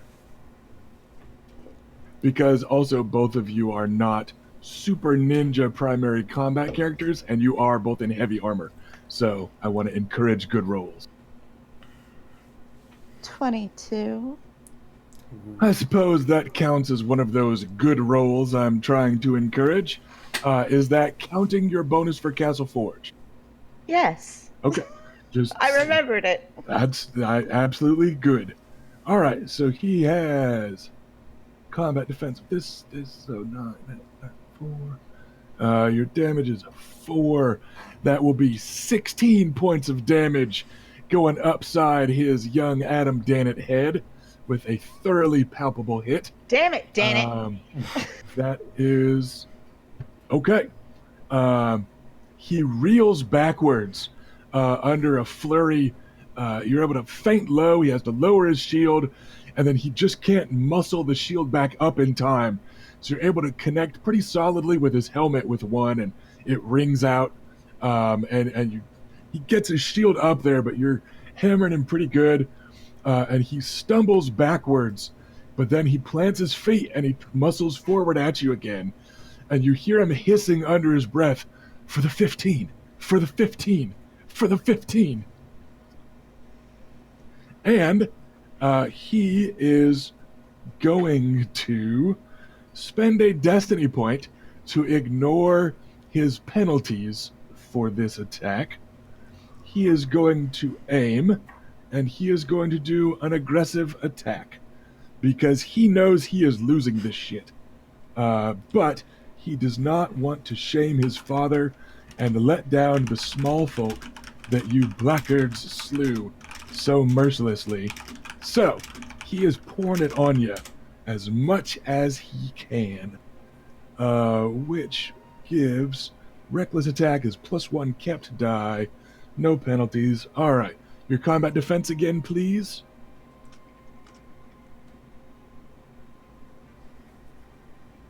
At 8.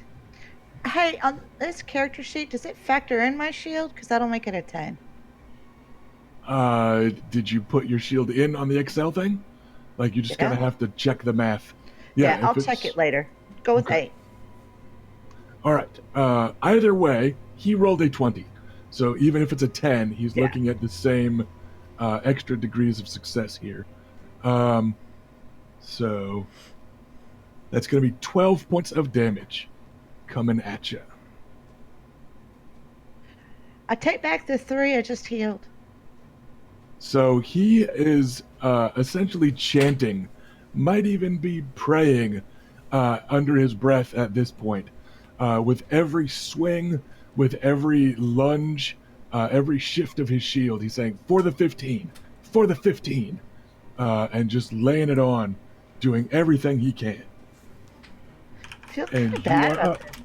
He legitimately believes we murdered these people. And it is your turn.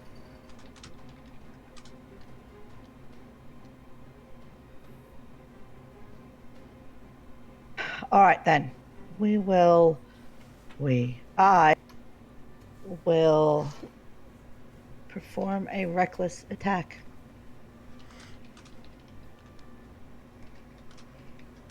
It's a greater action. You gain +1. Capital D. I don't know if Yes. that's just That kept you die? get to, yes, you get to roll and keep 1 extra die. But your but I combat have to take defense a drops by. -5 on my next defense. Yes. So it is very reckless. That's why it is called that.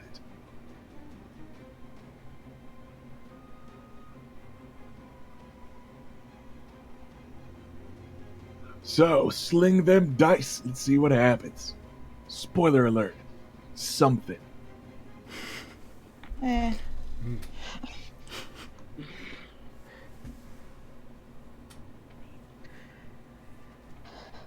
20. She sighs wistfully with just a 20. I could All spend right. a destiny and make it a 22 if that'll make a difference.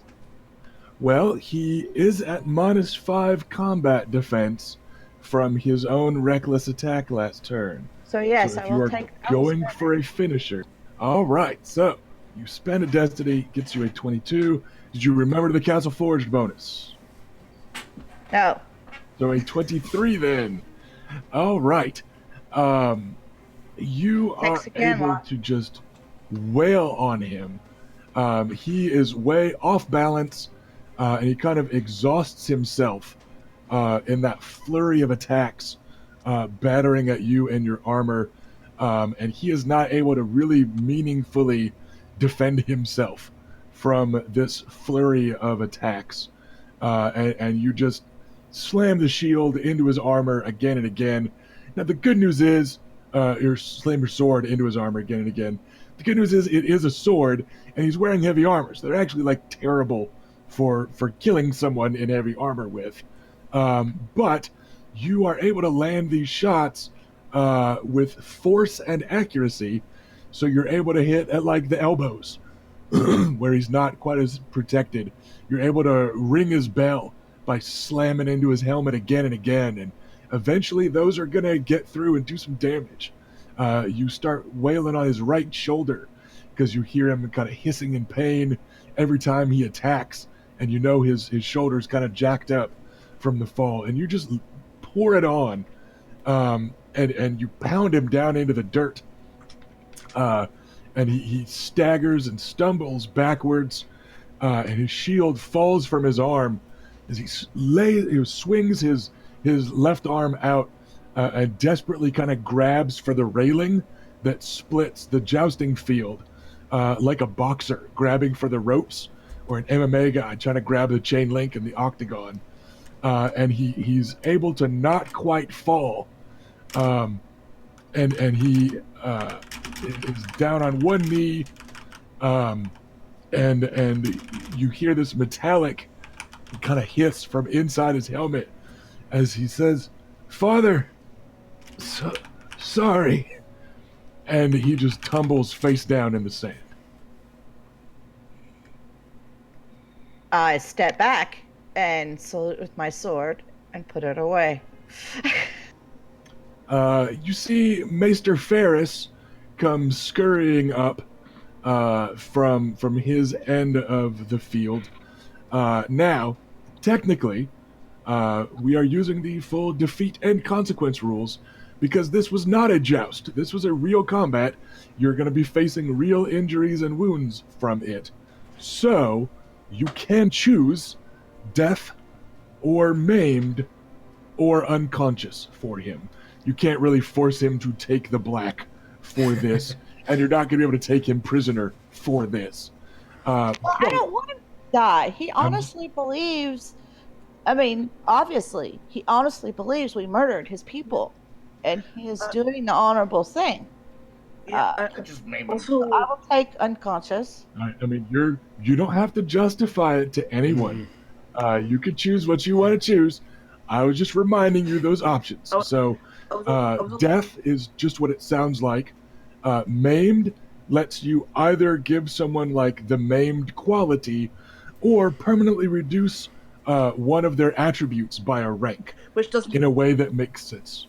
and it doesn't need to be physical either. It can be like status and stuff like that. So you get to choose. It has to make sense, but you're going for unconscious, which is the fairly benevolent option. And the Maester rolls him onto his back and removes his helmet. As the helmet comes off, there's a spattering of blood on the sand, mixed with some sort of bile or vomit. He was working himself to death out there trying to hit you.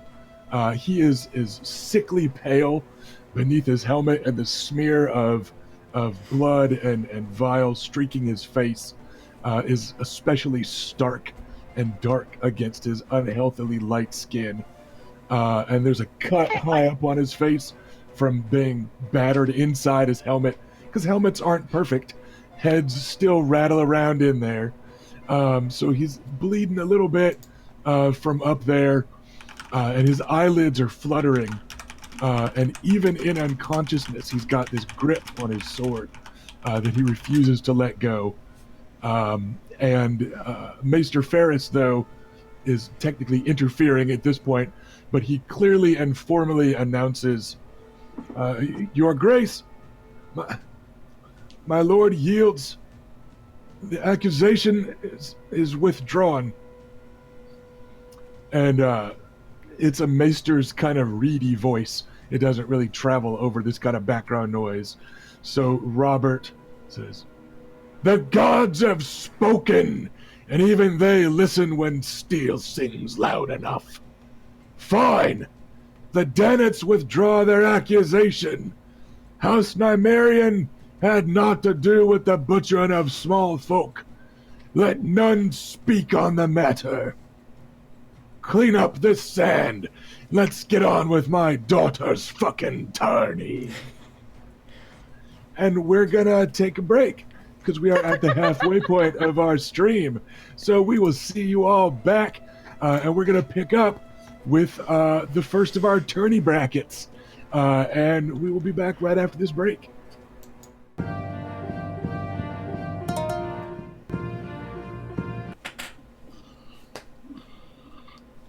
And welcome back, everybody. Hope everybody grabbed some popcorn, got some snacks, hit the bathroom, and is ready to go for some top tier. Okay, actually, it's the bottom tier of the joust because this is the everybody's in, but some top quality jousting action. So the matter of honor between House Nymaryen and House Dannet has been formally settled.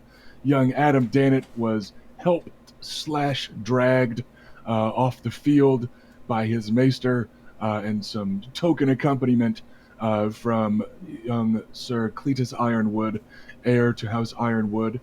The Lady Rhaena is free to classily celebrate her victory in whatever way she wishes.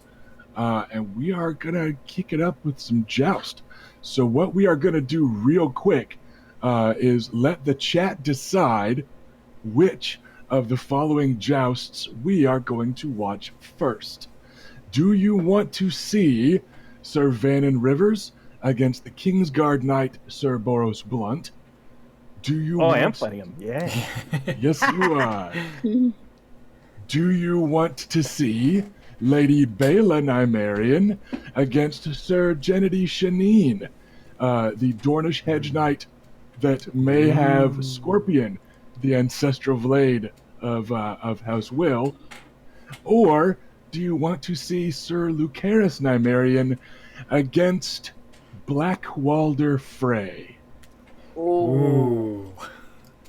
Those were the initial pairings that my Excel randomizer got.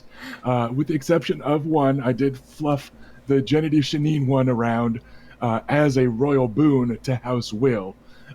She had some not terribly important other knight. But that's what we got.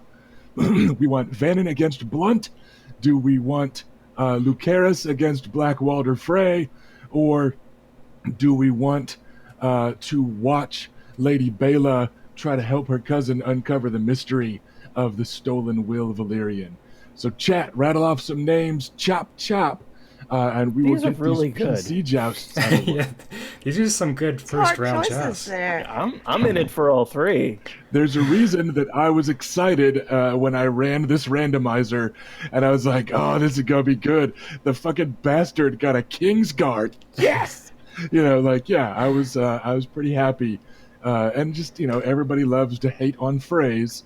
So Lucerys going up against Blackwalder himself was pretty strong. So we need somebody in chat, though, to pick which one we want to do first. They're all happening here on day one of the joust. But let's hear from it, chat. Which one do we want to see happen first? It looks like we have one vote for Vannon. So while they decide,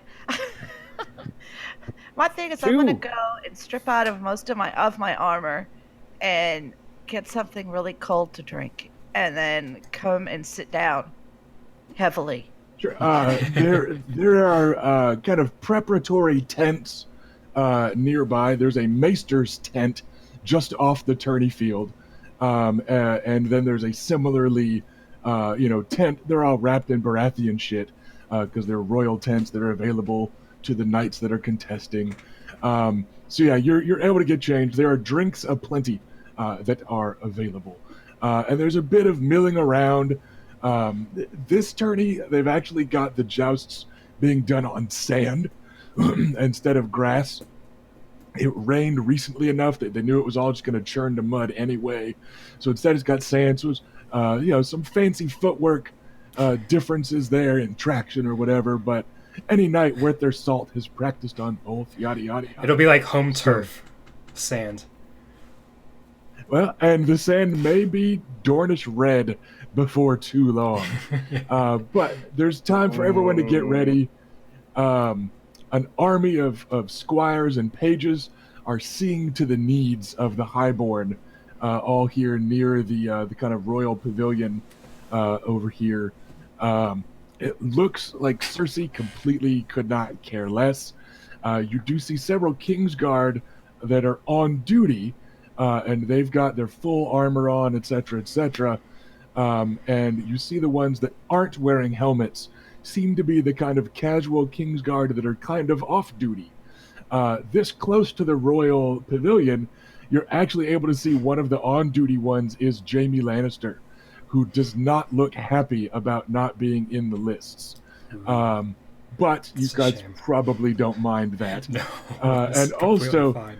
Sir Barristan Selmy, who is keeping a sharp eye out on the tilts, the crowd alike, but does not look bothered by not being in the joust. Everyone knows he was a tourney champion just a few years ago. Even in his advanced age, he is certainly no slouch. But it looks like no young up-and-comers will get to test themselves against the cream of the Kingsguard crop. So you've got some Kingsguard on duty. You still see some of the Kettleblacks kind of mingling around. Honestly, they all look kind of the same. They're definitely brothers. Like, they've that Stark family resemblance. Well, not House Stark, but you know what I mean. They've all got these kind of aquiline features and Right. dark hair. They're all, well over 6 feet tall, pretty broad-shouldered, etc., etc. One of them is still here. The one in his arm in his sling is still kind of lounging protectively somewhere near Joffrey, who is eagerly watching the jousts, probably hoping somebody's horse eats a lance or something, the little bastard. All right, then. I see several votes to kick things off with Sir Vannon Rivers up against the Kingsguard Knight, Sir Boros Blunt. So, Hey, go get him. at the far end of the tourney field, you see a large knight in white and gold enameled armor with a proud white destrier being led up to the field by one of those weedy little Lannister kids. You can't tell if it's Lancel or Tyrek because you don't know them well enough to care to tell them apart, but they're both the little half-a-Jaime clones. They're currently squiring for the king, but you also see John Aaron's squire helping out some Kingsguard with other stuff, and yada, yada, yada. So it's all kind of tangled up there, which you're used to, Lucaris. The Kingsguard and the king and the hand kind of all share, squire duties. It's an honor to serve any of them. So all the young pages and squires and stuff are eager to assist. And as the crowd murmurs at a Kingsguard member, aligning himself and getting ready to tilt, you're approached by a corpulent fellow in gaudily bright colors that are kind of, it's a quartered outfit with different colors. Battery low. And pants legs and this, that, and the other. And he's got a large fantastically oiled beard that's kind of gleaming with oil in this Associ fashion, and it's very kind of fancily ringed. It's not like braided, but it's definitely like styled. And he kind Charging of glides battery. effortlessly through the nobles and approaches Lady Reyna as the ranking member of the house, where you're all kind of standing on the sidelines. And he goes, your bastard faces a Kingsguard. Some would call that unlucky. If only it were a different Kingsguard, then I might agree. Ha ha! He slaps his sizable belly with like a clap, basically. He's like at a like snapping at a poetry jam, but he slaps his belly a few times so that all of him kind of rolls and jiggles with his laughter. And he goes, well said, my lady. Though the odds are still stacked against your newly spurred Riverlander, against the man in the white cloak. I wonder, would you be interested in placing a bet? Would you be interested in taking a bet? Haha! Ask anyone, dear lady. Illyrio Mopatis is interested in taking whatever he can take. And he bows over your hand and gives it a kiss. I smile. Well, then, we are in luck.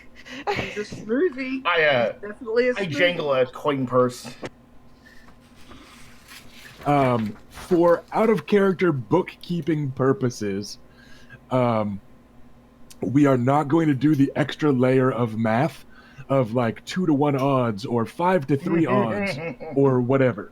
We're going to say whatever amount you bet, you profit and get back. You can run an actual book for this. Yeah. So we're not going to do that. But the Magister of Pentos straightens up over your hand and quickly kind of like lets go of your hand at the jingling of a coin purse. The pretense has been dropped. And he quirks one eyebrow towards Lucaris and his jingling coin. And he goes, you have loyalty for your bastard. That is admirable. I think I will show loyalty to my host, His Majesty King Robert I of his name, etc., etc. So many titles in Westeros, I get them confused sometimes. Of course. I would expect nothing less. 100 silver stags on our boy. On our knight, actually. Very well. And he quirks an eyebrow to the rest of you. Oh, he's open for more. He's a bookie. He's a merchant prince and magister of the free city of Pentos. They just like coin. They like doing stuff with it. He will take bets from whomever. I'll put a gold dragon on Vanya. He flashes his teeth in a sunny smile that splits his oiled, perfumed, you notice this close beard. He goes, a bit more confidence, as befits the blood of old Valyria. I passed my betting coin on to Adam, but let's say a gold dragon. Yep. I will also bet a gold dragon. All right. Illyrio Mopatis, he graciously smiles at each of you. Just so you know, chat, out of character, we're using the text over in Discord to keep track of some bets. So don't worry if we're losing track or whatever. But he will cheerfully take whatever bets you all offer, while just overflowing with praise about the honor and glory of House Baratheon, etc., as his means of showing confidence. He never actually shows any confidence in Boros Blunt. He never actually compliments Boros Blunt, but each of you gets this kind of loquacious acknowledgement of your bet and how proper and appropriate it is for you to feel that way about your man. And then he's like, but alas, but he always compliments King Robert. He's never like, but I trust Boros Blunt to whoop your boy's ass, right? Like, he never actually talks about Boros Blunt in a kind of complimentary manner. But he enjoys the wordplay of it. Every single one of you gets this kind of flowery back and forth, but you all have high enough passive awarenesses that we're not bothering with a lot of awareness rolls that I normally would in an RPG game. But you notice that he just kind of very carefully doesn't actually talk about Boros. So, with that out of the way, there's that time to kind of mingle and wager as the crowd murmurs at Boros Blunt. And in fairness, at a distance, Boros Blunt does cut a dashing figure. There is a certain amount of just built-in intimidation in wearing the armor and the white cloak of the Kingsguard. So, you know, like up close, where you can see his kind of beady eyes and pinkish face and the jowly lips and just what an unpleasant motherfucker he is, he's less impressive. But sitting across from you on a tourney field atop a destrier that is eagerly, hoofing at the sand, he does look a little bit scarier. However, opposite him sits Sir Vannon Rivers. Vannon, what's your bitchin' armor and horse and stuff look like? Well, I've got a courser. I can't afford no destrier, though after this I might be walking away with one. Yeah. Let's hope. The armor itself is dark burnished gray with, again, sort of a root, like tree root pattern going down the arms. The helmet has subtle elements that would speak to ravens. Other than that, it's just sharp and effectively put together. So the color of dark ashes. Smoke. Okay, everyone is ready. Oris is kind of holding the reins of your horse there during this kind of downtime, and he gives Blunt a look, and he kind of looks up at you, and he's like, I'd aim high, I suppose. He'd have a lower center mass than most. That's his helpful advice he is trying to offer. And with that, there's a ba-ba-ba-ba, quick little blare on the tourney horns, and let's sling some dice. So it's fighting plus animal handling, rolling a ton of dice, but then you're going to be keeping fighting -1 for the charge, and minus another one for that spear's specialty. You are up against the stat line of a Kingsguard Knight. So congratulations on just jumping in head first in your first major tourney. Yay! Okay, so fight -2, as you say, brings me to 3 dice. Zippity-doo-dah. Well, don't forget, that's what you're keeping. You're going to get to roll a lot more. Oh, okay. Do-do-do-do-do. Okay, I have rolled. Hot diggity dog. That's 10. Okay, well, I'm going to keep my 3 best, and that puts me at 17. Okay. For clarity's sake, you are very close to another degree of success. So to keep the destiny points flowing, just put it out there. If you can keep a 2 or better, by my math, that extra degree of success would happen. So it is your call. It seems like a good time to use that destiny point. Mark the Especially Decker. 'cause I think you got one, yeah, from luck. So that gets your total up. Give me the revised total again. 17. And what does the destiny point get me again? You get to keep one of your extra dice. You get to keep one bonus die. Yeah. Right?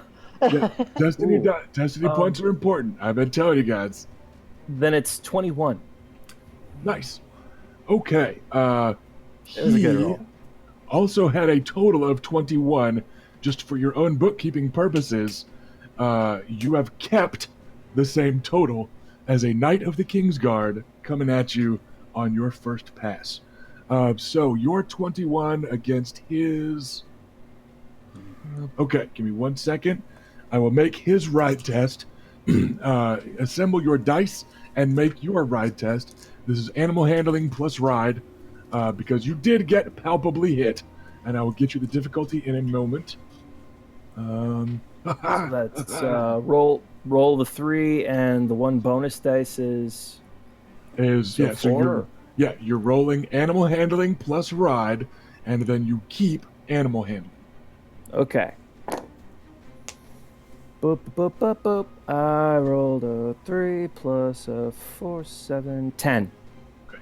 Did you buy If I keep 4, that's 11. I believe you rolled 4 and kept 3. Okay, in that correct? case I have 10. Animal handling 3, ride 1, correct? 10, yes. Okay, so you are rolling 4, keeping 3. 10. I know you got a new horse. Did you buy a castle-bred horse? Did you pay double? I did, actually. Okay, So. you get a +1, not on like your passive animal handling, not the difficulty to be hit, but you do get a +1 when you are rolling ride for this. So that gets your total to. So your total. Oh, you're asking. Sorry. Yes. If it's +1 die or +1 to what I roll. Just +1 total to your roll, just like a 11. castle forged weapon or whatever. Okay. 11. Okay, you are both going to be unhorsed. So you take 8 points of damage that armor does help with from the lance strike, but then you take 8 points of damage that armor does not help with as you are unhorsed. That is 8 total. What was the top die that you dropped for your ride roll? Like, what's the die you didn't keep? Oh, it was a 1. Okay. Yeah, that would not have helped. If it was close enough, I would let you know. So you could have stayed a horse. But the two of you are now simultaneously unhorsed.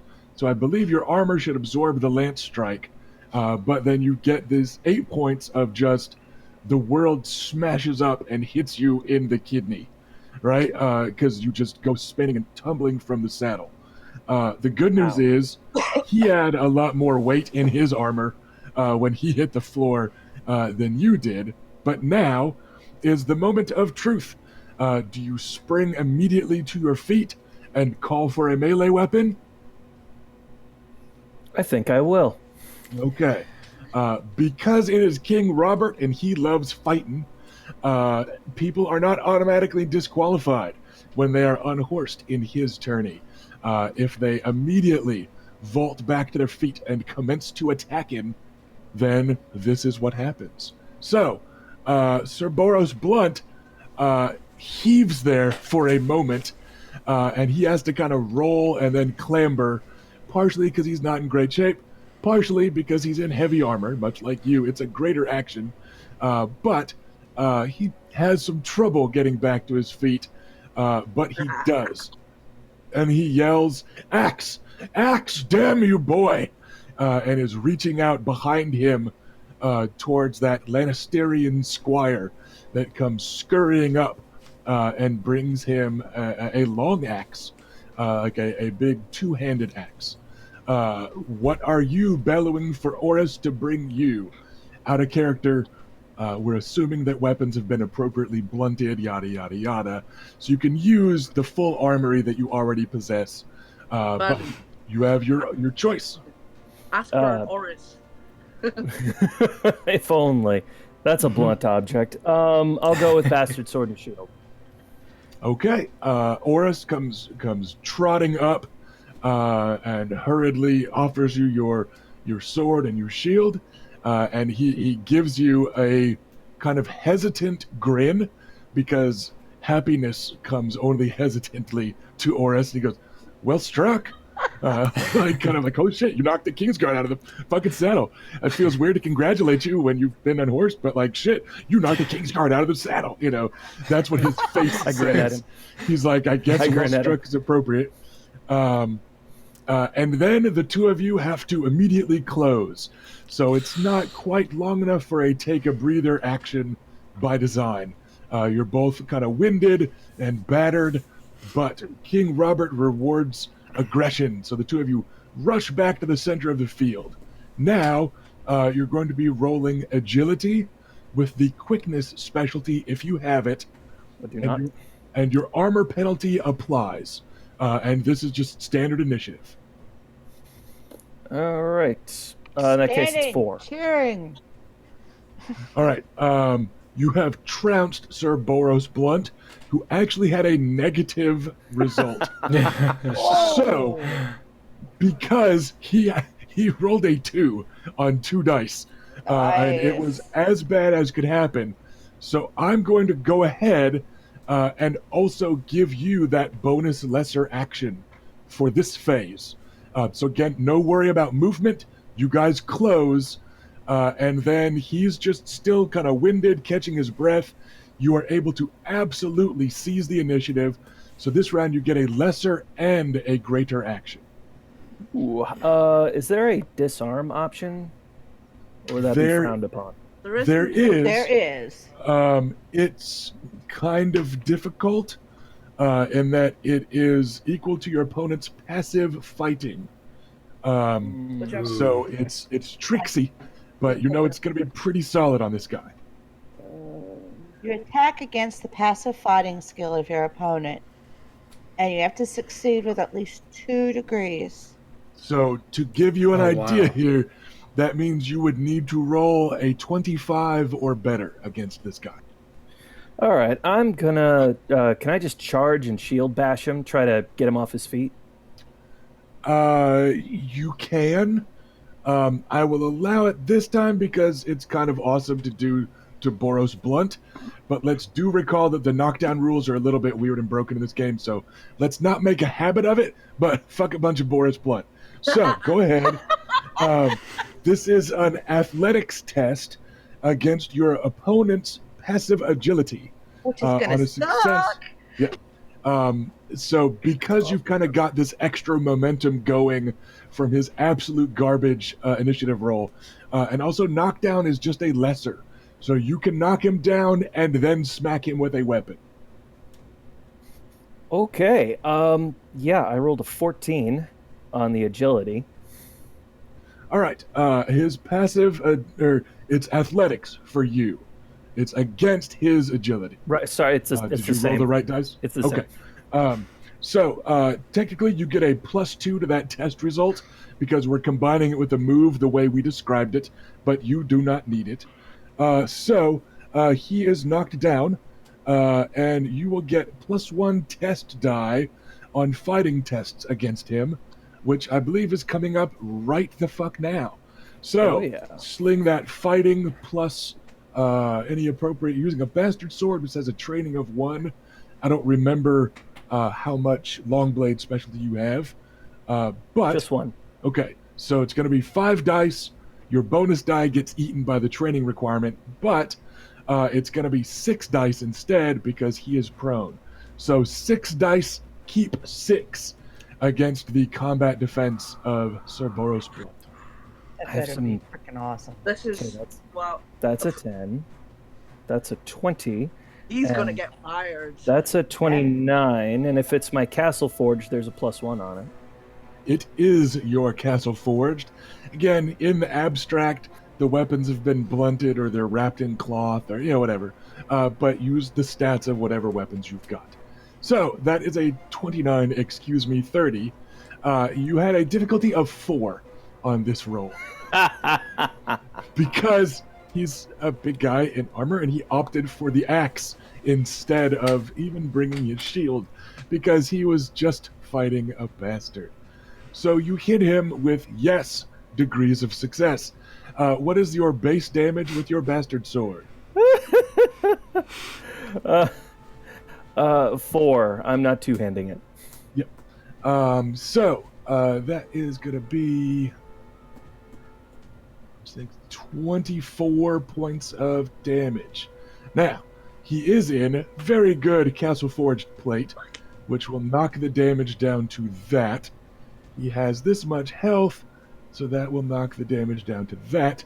He is going to take an injury from that mighty, mighty swing. because he has to, because if not, you would have just one-shot him. But he is not going to immediately yield, because he is a Knight of the King's Guard. You are a bastard new to your spurs, and now it is his action. He is going to spend a greater action getting up, and he is actually going to take a point of fatigue to get himself a bonus lesser action, so that he can at least attack you. And he is actually going to do a reckless attack because he's really fucking mad. And because he did not roll well on this will roll, he is kind of wheezing and just grunting angrily. And in close, you can see like the whites of his eyes. Like he's offended that A, you unhorsed him, and that B, you challenged him after being unhorsed, and then C, that you have knocked him down and then just wailed on his helmet. He looks more mad than scared. So he is going to be pretty angry with this attack roll. What is your combat defense, sir?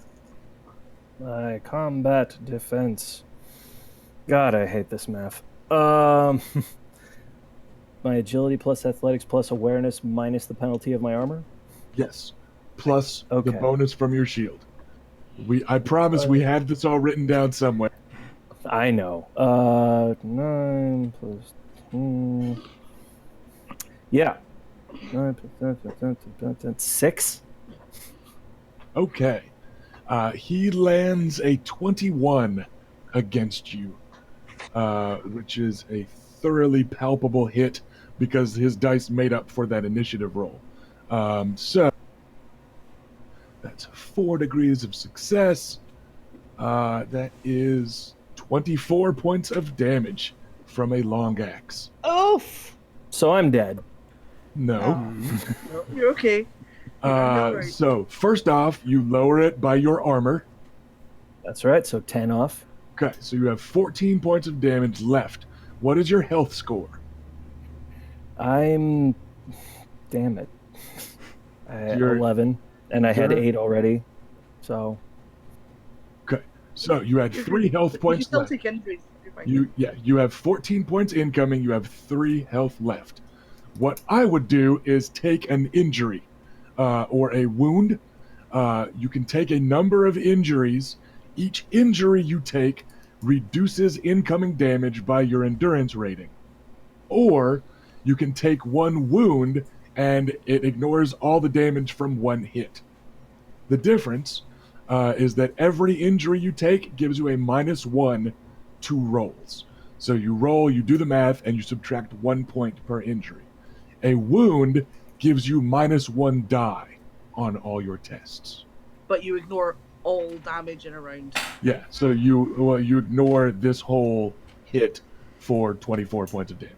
Yeah, but wounds have long-term consequences. They normally do, but remember we're doing kind of tourney wounds. So this shit, you will be given the opportunity to heal up at an accelerated rate, for instance, in time for tomorrow's joust. Okay, I'll take a wound then. I would say he rolled, one of his kept dice was a 5. The rest were 6s. So he will likely not roll that well again. I would blow my wound wad on that one, which is not something you want to Google image search. That said, Please don't It ever is the use that ne- phrase again. you're welcome. It is the next round, and you are still up first. I'm just gonna wail on the bastard. Okay. Would you? Yeah, You could do you're a the bastard, reckless dude. attack. Reckless attack gives you -5 to your combat defense, but you get to roll and keep 1 extra die. Or another I'll make version of wail on the bastard would be lesser action to aim and a lesser action to attack. An aim gets you +1 bonus die, not kept, but 1 extra one to roll that helps your average. That'll work. All right, so an aim and an attack. Okay, so do I still have that +1 die from before, or was that because of the knock? Yeah, that was because he was prone. So yeah, it's going to be, I believe, 6 keep 5 plus 1. 5. All right, so that's 12, 14, 17, 18, 19. Okay, a 19 is 4 degrees of success because he is combat defense 4. Your base damage was 4, I believe, correct? Yes, 4. Okay, so 16 points. His armor eats that much of it. He has that much health left. That is another injury. You are able to batter at him very expertly. He is off balance. Again, you hear him wheezing out loud with kind of every heave and swing. But he is not down yet. He, though, is going to kind of backpedal and try to wheeze a little bit more softly. He's actually going to do a greater action to catch his breath, which is kind of also exactly what he's doing. It's not just recovering health points, but he's like, damn, this axe got heavier the older and weaker I got. He does not roll well. Currently, House Nymaryen has rolled 5 points more on catch your breath actions than the Kingsguard in this whole campaign. He did not roll very well for his 4 endurance. But he just kind of backpedals from you while waving a figure 8 and trying to kind of recover his mental balance and posture. So he recovers some health points, and now you are up again. Also, don't worry, he did not recover nearly as many as you have dealt to him. Can I, sort of goad him into attacking me and try to maneuver around him? He looks like he's on the slow side. There is a maneuver combat action. I don't know if it's the same kind of thing as what you're looking for. There's also counter attack, which I think might be what you're after, which is you wait for the attack to come in and it gives you a bonus because you're reacting. Yeah, the counter attack is a greater action. Yeah, but if he doesn't attack you in that round, it's just wasted. You don't get anything for it. There is a maneuver action, but it's also a thing that is rolled against your opponent's passive fighting. Again, he's probably not the brightest member of the Kingsguard, or the bravest, or the most loyal, but he does fucking spar against those guys. And you feel like his actual fighting ability is pretty up there. So some of the fancy pants options maybe mightn't be as successful as you might like. Okay, so better to just keep on smacking him. Let me just have a quick look at counter attack because I'm not sure. I don't think it comes off passive. Yeah, it doesn't really help in this. It's mostly used to interrupt somebody on the charge or whatever. Yeah, it's totally fine. I'll just attack. It's fine. So aim and attack, or there are options. You can do a cautious attack where you keep 1 less die, but you get +3 to your combat defense. Or there's the reckless attack where you lose 5 combat defense, but roll and keep an extra die. So those are generally the go-to options. We'll go vanilla. I gotta beat this guy or not. He's hitting too hard. So aim plus attack. So 6 dice, keep 5 plus 1. You're looking for a 4. You're definitely winning this war of attrition at this point. Get it! Oh, let's see. 10, 8, 20. All right. That is yet another solidly palpable hit. That amount is going to get through his armor. He is battered backwards by another flurry of powerful bastard sword strikes. A little bit heavier blade than your standard arming sword. He's catching them on the haft of his axe for the most part. A few of them hit his gauntleted hands, and then the axe just gets kind of battered off to one side.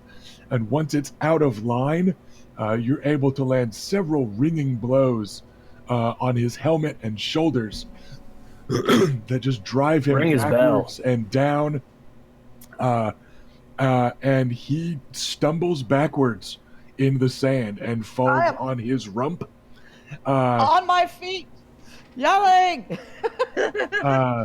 And after he is knocked off balance for the second time, he tosses his axe into the sand and throws up his hands. That's a yield. You just beat a member of the Kingsguard Knights in a tourney. Take a step back, salute him, turn to the king, salute again, pull off my helmet so they get a good look at this bastard. The crowd is kind of hushed as you're saluting and stuff, and then you hear some laughter, and he's struggling back to his feet, but without his axe in arm's reach. He reaches over and he's trying to use the railing between the jousting lanes, and instead he grabs on some of the ribbons there. So he starts to pull himself up, and then he falls back down, just off balance. He's probably concussed, and the crowd starts just laughing and cheering. They're saying Vannon instead of Rivers, but you hear an assortment of Vannon, Sir Vannon, Vannon, the Raven, the Raven Knight, Vannon. And then you hear Boros Blunt. There's a metallic rattle as his gauntleted hand lashes out at one of those Lannister squires that's trying to help him to his feet. And eventually, he clambers and curses and groans his way back to his feet. He removes his helmet in the process, and you can see some blood streaming down from his nose. It looks like... You mean my helmet? Well, not yet. I know. But, it looks like you battered him pretty good. And King Robert says nothing on his throne. He's just glaring, and he's got both of his mighty hands on, just clutching the armrests. Queen Cersei gets up and strides away, just without a word. She just gets up and stalks off the stage. Marcella kind of notices a second later and hurries after her. And the first round of the tilt is over for Sir Vannon Rivers and Sir Boros Blunt, and only Sir Vannon proceeds to the next phase. Just out of curiosity, and for records, what were the odds on Sir Vannon, just so I know how much money we're getting back for that? Again, odds are completely even for the mathing. The crowd thought the odds were about 3-1 against Vannon. I thought the odds were about 3-2 against Vannon, mostly because the Kingsguard have really good gear. Sir Boros Blunt's stats were a little modified from a Kingsguard Knight, but I knew that they were actually surprisingly comparable in a fight. So I edged it a little bit towards the Kingsguard in my own personal bookkeeping, because the Kingsguard have Council Forged, yes, and basically whatever gear they want is high quality. And that was the main thing that Sir Boros Blunt had going for him in this fight. So, that ends the first round of the joust for House Nymaryen. Real quick, do we want Lucaris or Bela to go next? What say you, House Nymaryen? Chat already got their say. Let's leave this up to the house. I want to see that scorpion mystique thing go. All right. Anybody object? Nope. I do not. I want to see Bela kick some ass. All right, then. We will do Lady Bela against Sir Gennady Shaneen next. And Sir Gennady Shaneen cuts a much less impressive figure as he makes his way up to the end of the line. He is on a Roundsea, which is kind of the humblest of war horses. He's a hedge knight. His armor is largely kind of a mismatched set. if it has a solid color scheme, there's some red enamel on more pieces than not of his mismatched plate. Lots of houses use shades of red, so he could have gotten it from anywhere. And it's also kind of a Dornish traditional color. A lot of Dornish houses use red. But he is not nearly as impressive as the dashing figure of Sir Vannon Rivers, much less of a white-garbed Kingsguard knight. But the horse looks healthy. You can tell, from a distance, like that's a proper war horse. There's nothing wrong with it. It's just not a mighty and impressive breed. And he actually has a squire that is pointedly wearing the colors of a different house. It's a minor house from the Reach that you recognize. And it looks like he's just kind of using a borrowed squire from House Crane, because you see him handing the boy a coin in exchange for his first tourney lance. It's not terribly uncommon for hedge knights to kind of rent a squire that way. Sometimes they use lowborn lance. But yeah, he is able to get his lance and couch it. His shield looks sturdy. He's just got a sun on it. It's a clear blue field with a stark yellow/yellow-white sun.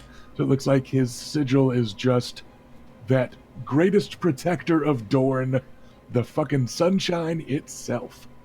And approaching him opposite is the Lady Bela. Lady Bela, how cool do you look? Pretty damn cool. I'm on a courser that is gray and silver, long dark hair for her mane, and I'm sitting on top of her in brigandine armor. It's dyed deep wine red, like our colors. It has silver scales over it to be the metal portions of it, and it's decorated so that it has like some red crossing spears along my chest. My helmet is kind of detailed to have more of like of a feminine type of a shape, with a red plume of hair going down the middle, kind of like a mohawk. The shield is a nice sturdy kite shield with my emblem on it. So it's two dragons that are circling two spears going up through the middle, kind of like a caduceus and a fleur-de-lis kind of like intertwined into one sigil. And I'm holding a standard tourney lance and not my regular amazing spear. not your murder lance. Right. Tourney lances are provided. Some knights bring their own. It's not uncommon for House Tyrell to bring their own castle forged tourney lances, because what's coin compared to a +1, but yeah, tourney lances are provided, and your regular weapons are available on standby. Oris is carrying them for you, and Or has propped them up in a nearby weapons rack.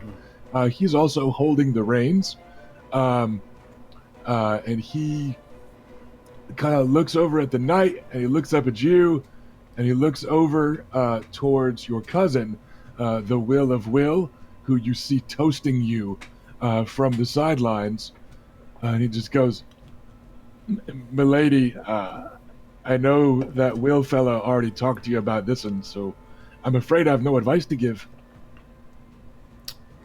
Don't worry about it.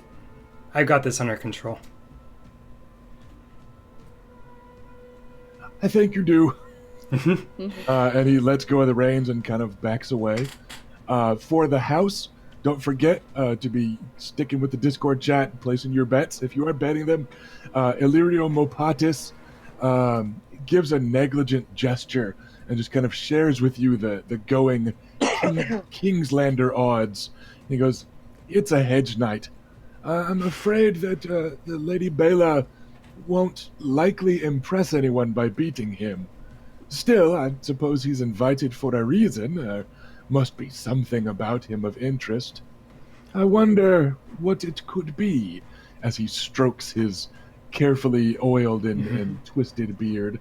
Shitstorm. But, out of character, you're getting offered just even odds against this one. Because Jenny de Chanine is the only hedge knight here, so maybe a little bit less cool and impressive. But no less dangerous. So, let's assemble those pools. The trumpets to a prepare. And don't forget, since we kind of skipped it last time, there are modifiers potentially on this first pass if you want them. Yes. I'm going to stand up and be tall in the saddle so that I can show my confidence and get a little bit extra oomph into this first attack. You can do high in the saddle for +1 or for +2. I'm going to go with the full +2. All right, so you are very high in the saddle. Yeah. So that'll give you a +2 on this attack roll. It will give you a penalty to stay in the saddle, but you kind of don't mind that, especially this round. Right. So consider I'm supposed to fall off and encourage the fight on foot. This actually leans into that quite a bit. All right, so it's fighting plus spears plus animal handling, and then you keep fighting -1 for the charge, and I'm pretty sure you have a spear specialty, so you shouldn't have that training penalty. Yep, I do have 2 dice. Yep, it should be rolling about 1 million, keeping 3 or 4-ish, something like that. I get to keep 3. And so that ends up being a 19. Where'd you get a +1 from? The high in the saddle. There we go. Okay. I was like, if you're keeping 3, yes. how'd you get a 19? Yeah, I have 17 on the you. dice, and then 2 for high in the saddle. Right. Very good. That is a palpable hit. Against his 9. So, if you want a destiny point, just FYI, if you're able to keep a 2 or better-ish, that will get you another degree of success. I mention it because I believe you just got a destiny point yourself, but that would get you an extra degree if you want that extra oomph in potentially unhorsing him. Yeah, let's do that. Let's make sure he goes down at the same time I maybe go down. We'll see. Okay. So, just so you know, you have just automatically unhorsed him because he is rolling 3 dice and keeping 2, and you bumped his difficulty up to a 15. So, you have very soundly unhorsed him. However, he hit you as well with an 18. He kept all 6s and actually had to drop a fucking 6 for that charge penalty. His dice were very hot. So, your animal handling is 3, I believe. Do you have any ride? 1. So 13 is my jousting defense. Right, which means he got a 2nd degree of success on you. So you're looking at difficulty 12 to not be unhorsed. But you have a -2 or on you it. can just choose to be unhorsed. Yeah, I am going to voluntarily fall. Right. From Me a roll. Let's make in sure you don't case. fall and break your freaking neck. I see what you Like, did just don't roll all ones. Someone's got an interest in it going to the ground. I rolled a 12, but since the -2. It's fine. I was just looking for you to not get a critical failure. Okay. Because there are times, if you roll and fail by like more than 5, bad stuff can happen. So I might have just given it like a +1 of the unsoakable damage or something. Or maybe it would have just looked obvious that you were being unhorsed. But you are not obviously unhorsed. You are naturally looking unhorsed because you did get walloped pretty good by a tourney lance. Yeah. The damage that you are facing from him is 7. Okay. So I believe your armor will absorb the lance impact. It does. But then you take 7 for getting unhorsed, and that ignores armor. The good news is your animal handling is higher than his, So he's actually looking at a little bit more than that. And he is actually going to have to start this fight with an injury. So, you both go crashing to the ground. The world pinwheels around you on impact, and you are frantically clambering to your feet. And you look over and you see your opponent doing the same, though he's very pointedly kind of shaking his head as he does so, looking pretty rattled. And you hear him yelling curses just under his breath. He doesn't have a squire bringing him anything. He just draws He draws the sword from his belt. Oris was already about halfway to you. Great. Because he knew you were getting. He's like, I've only known Lady Bela for a couple of weeks, but she's not the stay lying down sort. Hell no. She didn't die in that fall, so I know the bitch is getting back up. So he's already kind of running at you, and he's got the spear reversed, and is holding it perhaps a little bit dangerously close to the head on his end, and using the reach of the spear to pass it to you, from like halfway across the tourney grounds. So you now have your spear.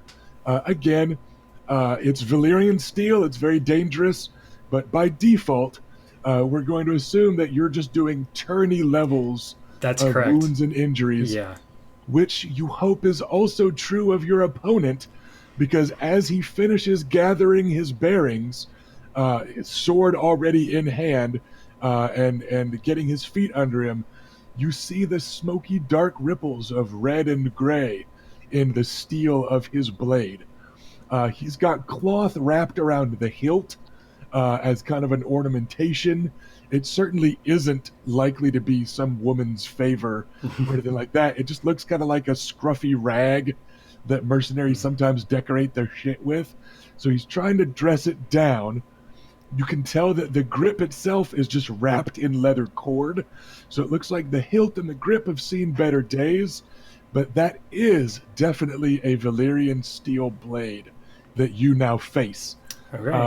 Maybe he's just hiding all its inherent ornamentation. All of his landing. Yeah. You guys all hear, like, the whole crowd, like, everybody, like, takes in a breath, like, holy fuck, these are Valyrian steel swords. And out of the corner of your eye, you see Robert heave himself up out of the throne, and kind of, leaning forward for a better look. As you both roll agility with your quickness specialty, if you have it, with a wound penalty, if you have that, injuries, wounds, etc. His is not as bad as Sir Boros Blunt's. I apologize. Yeah. With my wounds and armor penalties, I have a 6. Yeah. He has a 3. So you have still whooped him on that. He did not roll well. Like I said, it wasn't as bad as Boros Blunt, but you are up first. And again, you are assumed to already be within melee distance at the time the fight starts. So you have 2 lesser actions or a greater action. No excuses for super mega dramatic extra actions. Sorry. No, that's fine. I am fighting with the spear in one hand and the shield in the other, just for the record. And I'm going to take a simple action aim, and then a lesser action aim, and a lesser action to fight. All right, sling those dice. That should be a fair number of bonus dice to help with your overall likelihood of a solid shot. Right.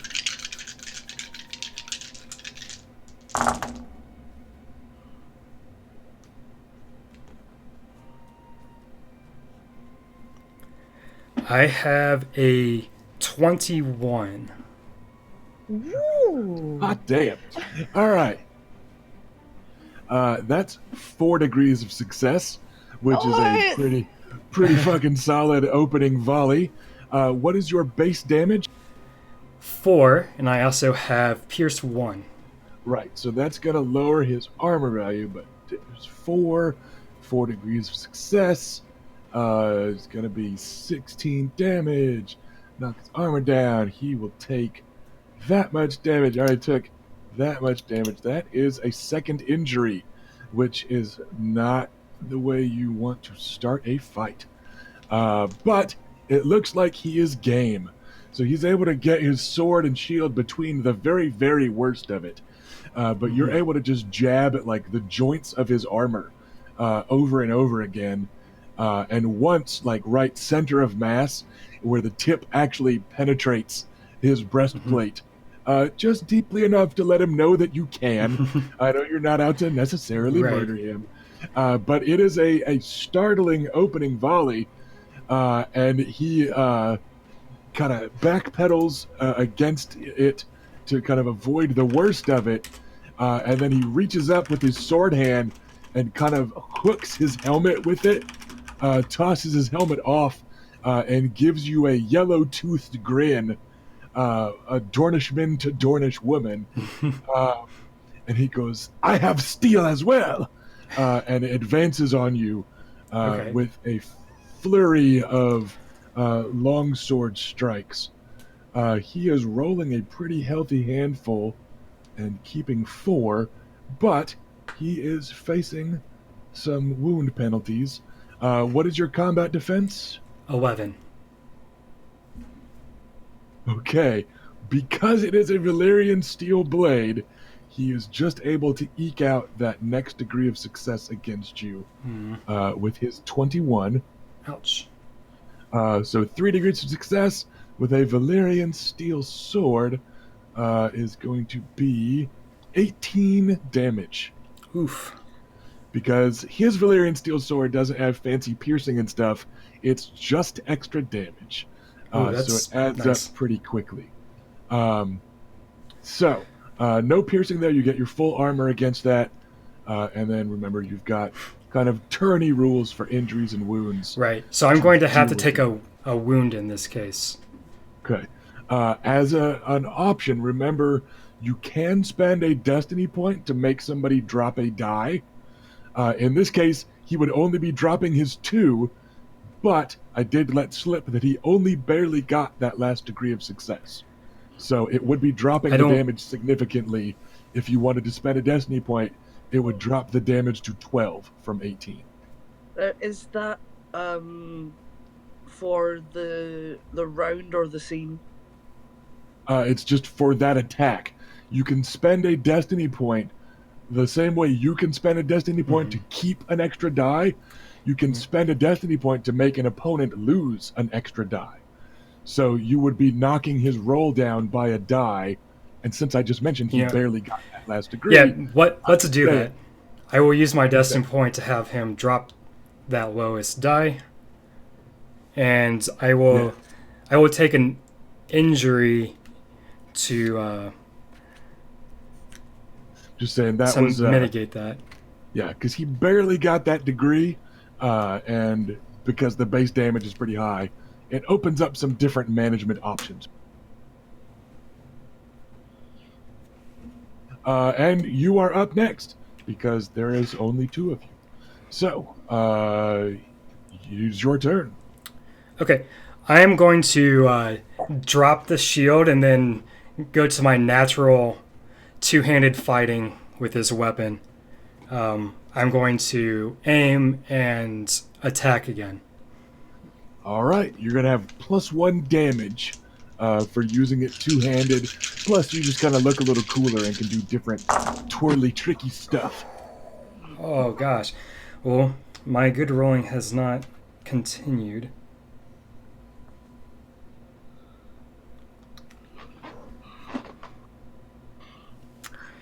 It's only a 14. Okay. He is combat defense 6, so that's still going to be 2 degrees of success. So base damage +1. Yeah, so 5 now. So 5, so that'll be 10 points with penetrating 1. So that is going to get through. Yeah, that's just enough. He has to take another injury. You are able to press him from multiple angles. The most solid hit you're able to land this time is actually smacking him in the face with the butt of the spear, because he hauled off his helmet to kind of gloat and maybe flirt. And so the most solid hit is that one, but it definitely lands. He is up, and you can see he is no longer smiling. He's no longer kind of gloating and all that. You are putting some very, very real pressure on him. He is actually going to change tactics and start attacking kind of shield forward a little bit more. Here is a defensive attack. He only gets to keep 3 dice on this, and he has wound penalties enough for a -3. That is, or sorry, injury penalties, I should say. That is a 13. Okay. Yeah, so I'm at 9 right now for my combat defense. Okay, so that's just 1 degree of success. He's not getting any extra at you. So that is 6 points. So I believe you are able to nimbly pimbly, flippy twirl, trust your armor and or parry, etc., etc. But he's coming at you kind of shield forward and probing with a couple overhand strikes, trying to get the better of you, but it is not working. Okay. And it is back to you. All right, so I'm considering going for the reckless attack, but not yet. I want to save that for when I think I can finish it, and I think I need 1 more regular attack first. So I'm going to aim and attack. All right, another flurry of spear strikes comes at him. And this one is better. I have a 19.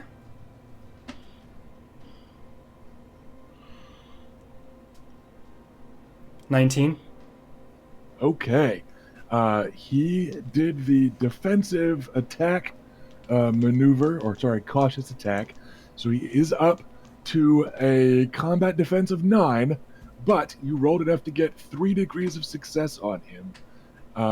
And with that, he is either going to have to take an injury or take a wound. He is actually going to drop. So go ahead and describe knocking him out. So I probed the shield a little bit, knocking it around, and so finally he just moves it just a tiny bit out of the way, and I use that to stick the pointing end of the spear right into his gut. And where normally against other enemies I might twist it a little bit to cut open the bowels, I don't do that this time, but just enough to kind of send the message like, look, I could really finish you here, but I don't. I pull it back out and then kick him with my foot to send him to his backside. Nice! All right, yeah, he is down and groaning, and he kind of tosses his sword down with kind of personal contempt. So he tosses it contemptuously, but like just disappointed in himself. And you think, like you notice Bela in close for a second, that his hand kind of follows it, like he's maybe thinking about snatching it back up, and trying to get you go, kind of a brigand or hedge knight type of trick to get you to drop your guard and then like gut you. But beneath the eyes of the king and all the rest of the capital, he thinks better of it, and the trumpets blow, ending the round. And all right, I will do a flourish and then bow to my opponent and then bow to the crown. Kennedy Shanine is slow in getting to his feet and has already grabbed a handful of sand and is kind of trying to pack it against his wound. And you hear him muttering and cursing under his breath. The king goes, slaps his hands on his knees, where he kind of had his hands on his knees to like lean forward at the edge of the pavilion to watch the fight. And then he slaps both of his hands on his knees, and then straightens up and he goes, lost to a girl. You Dornish are so backwards. Well struck, though. Bit of blood in the sand there. Not bad for a dragon fucker, he mutters as he makes his way back to his chair and tosses himself into it. So, House Nymaryen is 2 for 2. I believe that leaves young Sir Lucaris. All right, Luke. The good news is we look good whether I fail or not. So, There you go. Pressure's off. You're like, the good news is that's 2 out of 3, kind of 3 out of 4. So, like, we're good. So, Black Walder Frey approaches at the far end of the field. The fucking Frey. Who get You him? recognize one of those little Frey shits. The one that stabbed Oris is opposite. And you can tell as he's leading Black Walder's horse up, he's in a deep brown courser that he's riding.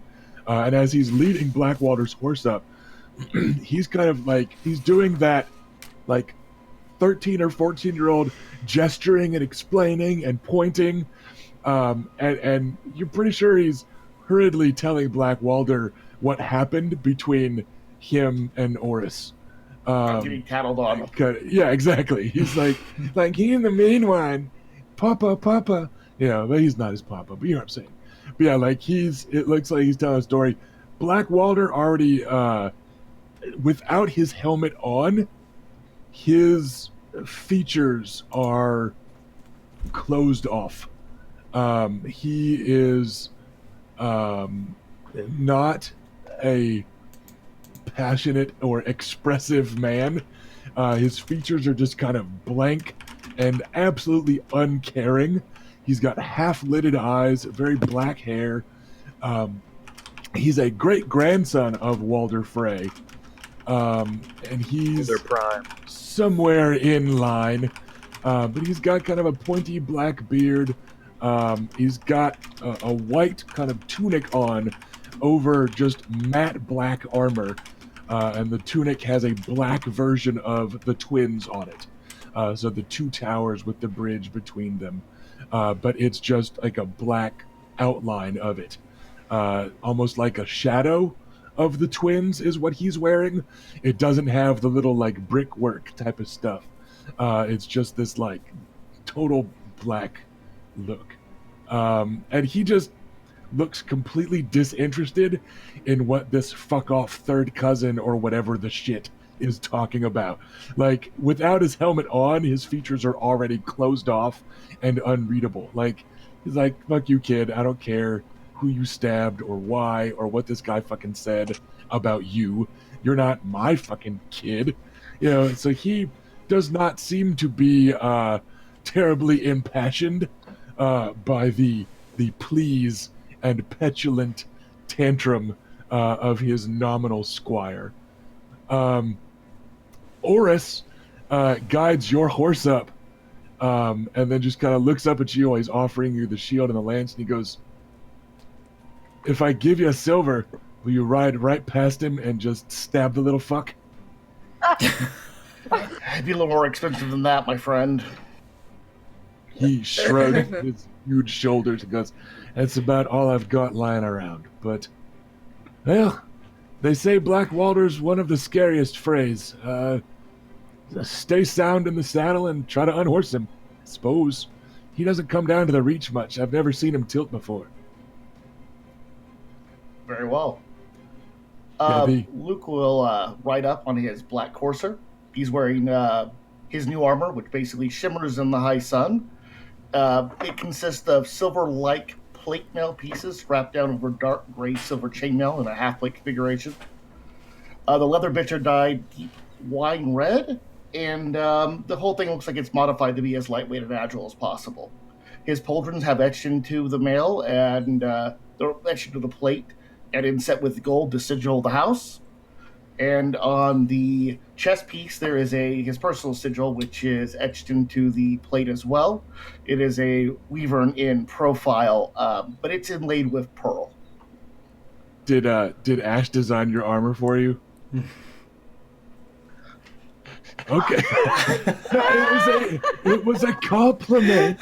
It's just that was a really cool level of detail that we had not gotten before. It was my apologies. I thought you were implying that I was unnecessarily flashy. no, it was just that was Like, normally we're like, hey, Robert, what's Lucaris wearing? And you're like, I don't know, he lost it. He lost his shirt.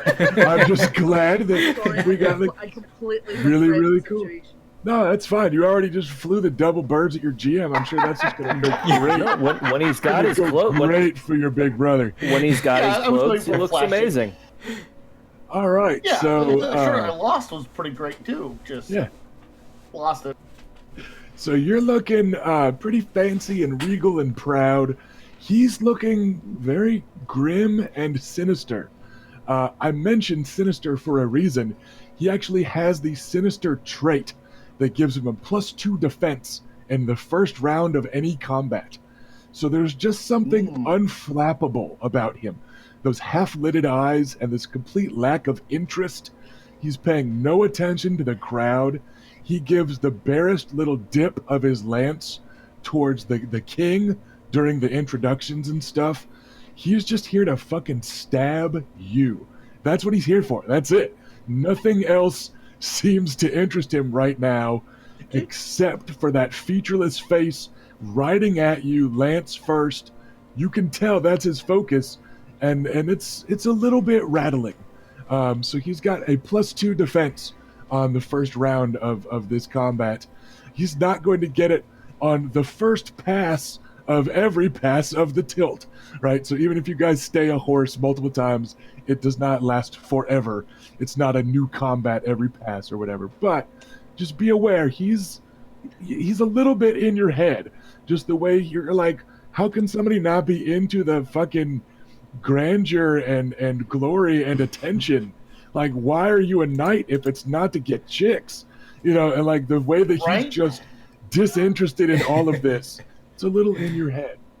Do you have any Okay, plans noted. for a jousting stance? Yes, I'll use the braced stance. All right. So that's a -1 or a -2. What you gonna do? We'll go -2. Okay. So that's gonna be a -2 to his attack roll, chat, so you know. But it's a +2 to stay in the saddle if he gets hit. So let's assemble those die pools. It's fighting plus spears plus animal handling, and then you are keeping fighting -1 die for the charge, Okay. and a second die. I think you have spears specialty though, right? I do. I have Yeah, okay. +2 in that, and Yeah. then So you're good on the spears. So it's going to be keeping fight -1. All right, let's Okay. roll them. And as we've been doing, we'll handle your total first. Just FYI, it's probably going to be a little bit more impressive than his. He's got lots of Okay. average going on. yeah, I'm going to actually spend a destiny point to keep an extra dice, Okay. and so give me 4 total. I am going to let's see. I have 19 minus the 2 plus 1 from being Castle Forge, so -1, 18. What is Castle Forged? Oh, shoot. You're right. I don't have my spear Okay. with me. I have I'm the like, turning lance. you guys went Got it. shopping last time. I thought maybe you shelled out the money. I mean, it's not impossible to have Castle Forge Yeah. tourney lances. All right, so we're looking at an 18 total then, is that correct? 17 total. Okay, 17 after all the math. All right, he has got a 9, but he was going high in the saddle. So that is going to modify this roll for him to stay in the saddle.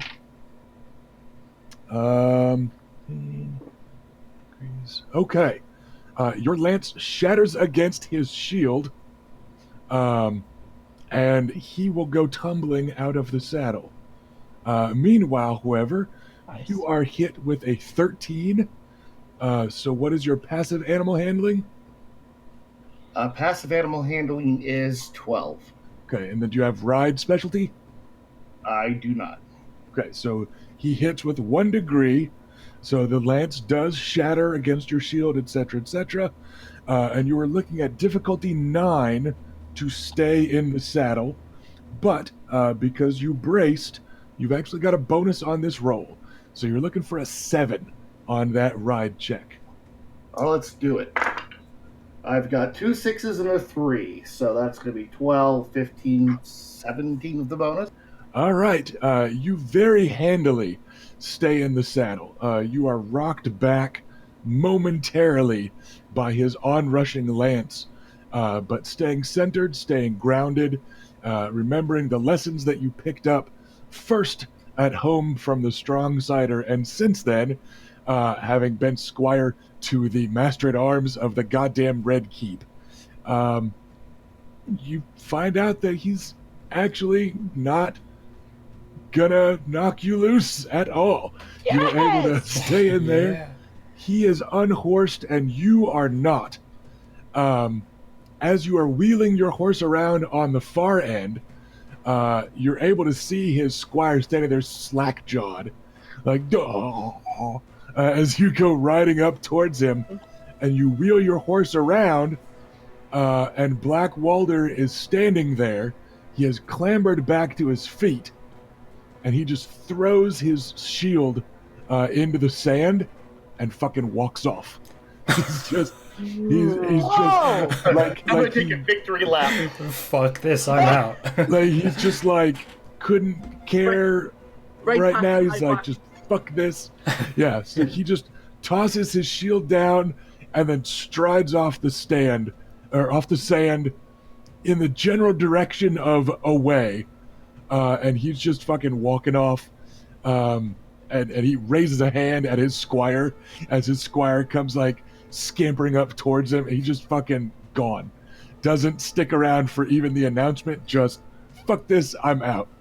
So yeah, I'm going to ride past how do the you small feel folk in attendance and kind of give them a salute.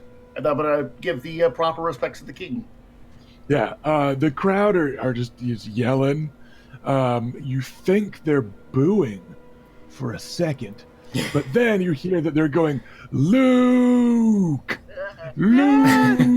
So I'm going to tell myself, either way. But yeah, so it was a solid hit. It was a sound unhorsing of your opponent, and you just were rock solid in the saddle. So that was a quality one. And that King guy. Robert just kind of grunts cheerfully, like, ha! Sound hit. Should have bet more on you. And that is going to do it for the House Knights in the first round of the tourney. Now, we have about 30 minutes to go. So I'm going to leave it to the chat because I Excel spreadsheet randomized a list of 62 knights that are all canonical knights that are of a fighting age and able to be here in King's Landing. And I've got all the brackets ready to go. And I know which of the knights should beat each other. Are you guys interested in spending some time going through these brackets and seeing who makes it to the next round, giving the PCs a quick chance to gamble on each one? Yes. And we're just going to kind of engage in the spectacle of the tourney, I think. You're not going to, we're going to be fuzzy-wuzzy with the time again. You guys are able to get changed out of your armor if you want to, but we're not going to make anybody, like, miss the fun stuff, right? So, we are going to start at the top. We're going to have Illyrio Mopatis, who is, by the way, absolutely unflapped by any of these losses. Even the ones that are, a handful of gold coins at a time, he's just laughing the whole time. Like, oh, well struck. He's like, oh, you Westerosi Knights are so good at this. And, just absolute good cheer, not even sometimes acknowledging a loss. Instead, he's just, just reaching for more wine. He mentions in passing, in between rounds at one point, it's like, I'm quite a fan of yours, by the way. Your father sends me a case every year. This wine is not good compared to yours, but it is all right. And he's just cheerfully drinking, just fucking tossing away gold like it's going out of style. He's not like upset about any of the losses. He compliments each of you, like after your win, when you come back to the group where you're all kind of hanging out. He is like, "Hail the triumphant hero!" Just in a good mood about fucking everything. He's just having a good time. You are joined for a bit. I'm assuming you guys don't like shove him away, but Orton Lugas will come over. He is not going to gamble, and you notice that he is drinking only sparingly. But he just walks over from where his brother is, and his brother is drinking uproariously and has made his way up onto the royal stage. So he's actually like sitting on like a little stool, and he and Robert are sitting there, and it looks like maybe they're doing a drinking contest as the day progresses. Like if somebody gets unhorsed on the first pass, they have to chug their whole thing, type of thing. Like they are just getting very drunk and very loud. And Orton clearly just has no interest in that. So he's just kind of made his way over towards you, kind of sour looking on his face. But let's make our way through these rounds a little bit. Again, players, use our Discord chat to name drop who you're betting on and how much. And again, just in the abstract, instead of role-playing every line from Illyrio Mopatis, he's just cheerfully taking whatever wagers you make. So, up first, we have Sir Robert Brax of the Westerlands against Sir Justin Massey. Robert Brax has 2 purple unicorns on a white field, and that classic golden yellow hair that marks so many of the Lannisters' bannermen. Unfortunately, he is up against Sir Justin Massey, who is a knight of some renown. And it's not to say that House Brax isn't renowned or whatever, but Justin Massey just looks more confident in the saddle. He looks a little bit rugged and older. He's also a handsome blonde fellow, but he's got a very neatly trimmed beard and the distinctive green, red, and blue spirals of his house. And you recognize his name from some other tourney lists. So the feeling you get is that Massey is a bit more favored here. So, again, everyone's got a little bit of time. Trumpet fanfare. You're able to lay your coin.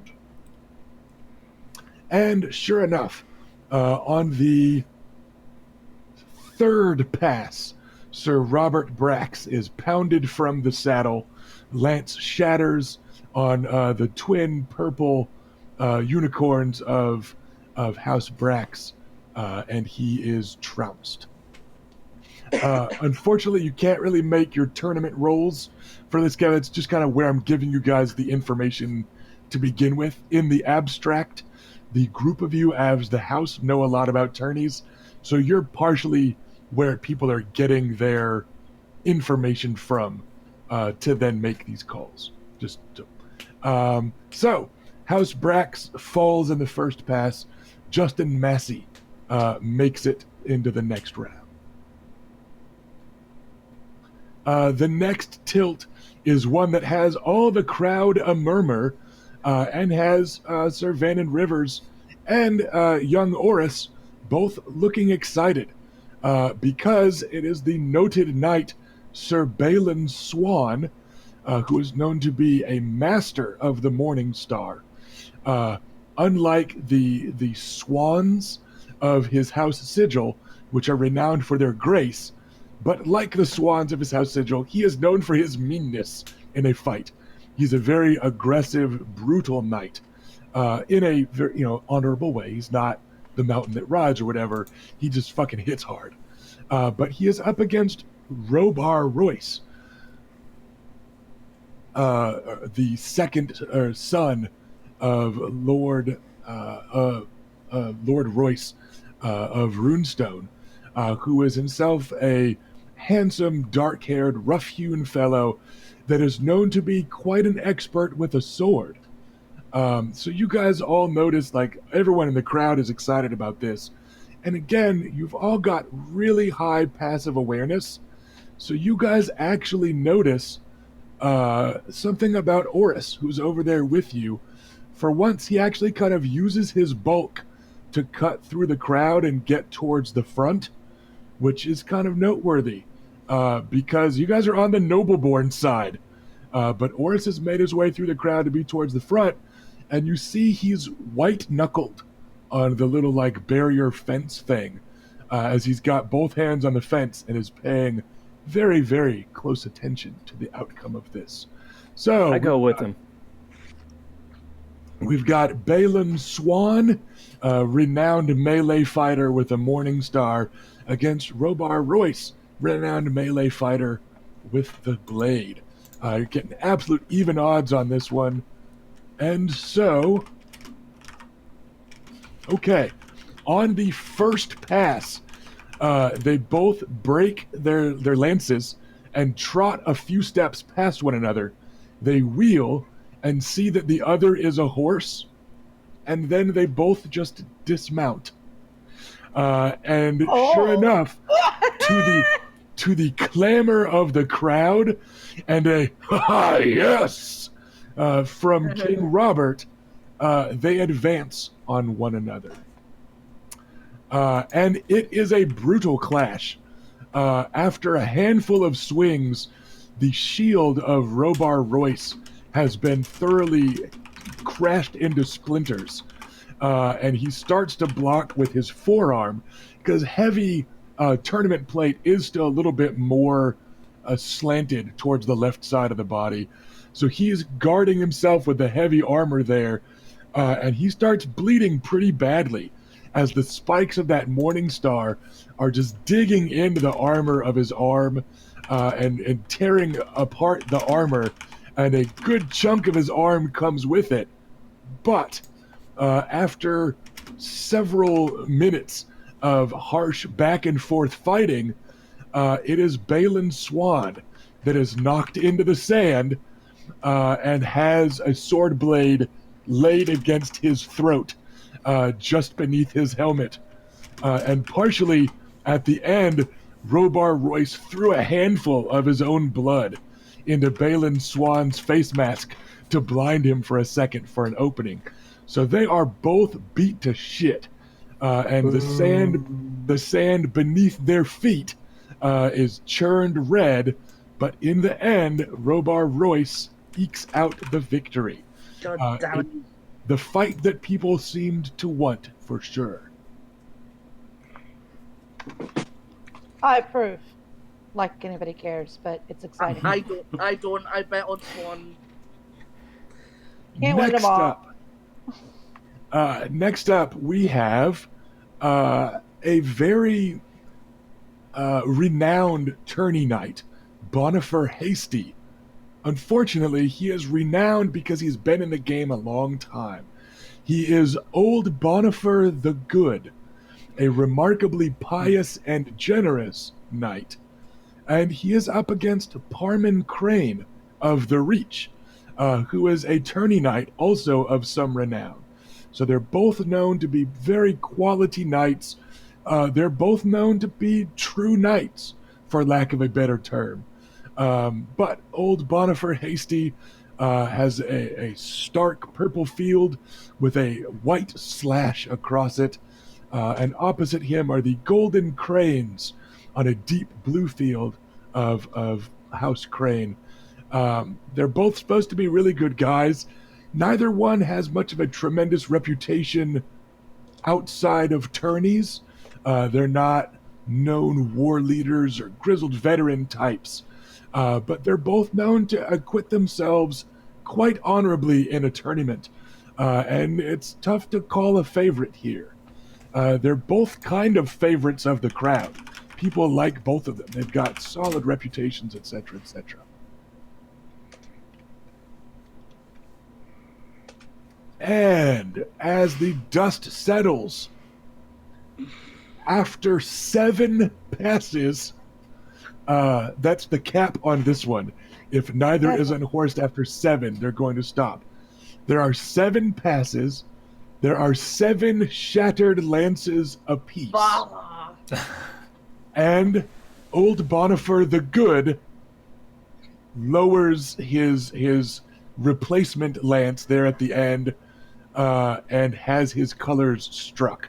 So both shields are battered and scarred. Both knights are battered by just 7 passes of back and forth, expert lance placement, expert shattered lances, and old Sir Bonifer yields the sand to Sir Parman Crane, the younger and hungrier of the two. A very, very solid pair of matches there that could not be more different. The brutality and skill of Swan Royce against the technique of Hasty versus Crane. Both very equally matched. The crowds are going crazy. Everyone's just having a fucking great time. Several of these have been really, really close. But up next is Sir Preston Greenfield, wearing the white armor and cloak of the King's Guard. Sir Preston is actually beloved of the small folk, quite the opposite of Sir Boros Blunt, for instance. Sir Preston is also himself reputed to be quite the true knight. He's favorite of the small folk. They are roaring and cheering his name. And opposite him comes Sir Amory Lorch of the Westerlands. All those nice things that was just said about Sir Preston Greenfield, not true of Sir Amory Lorch. Amory Lorch wears a black manticore on a red field.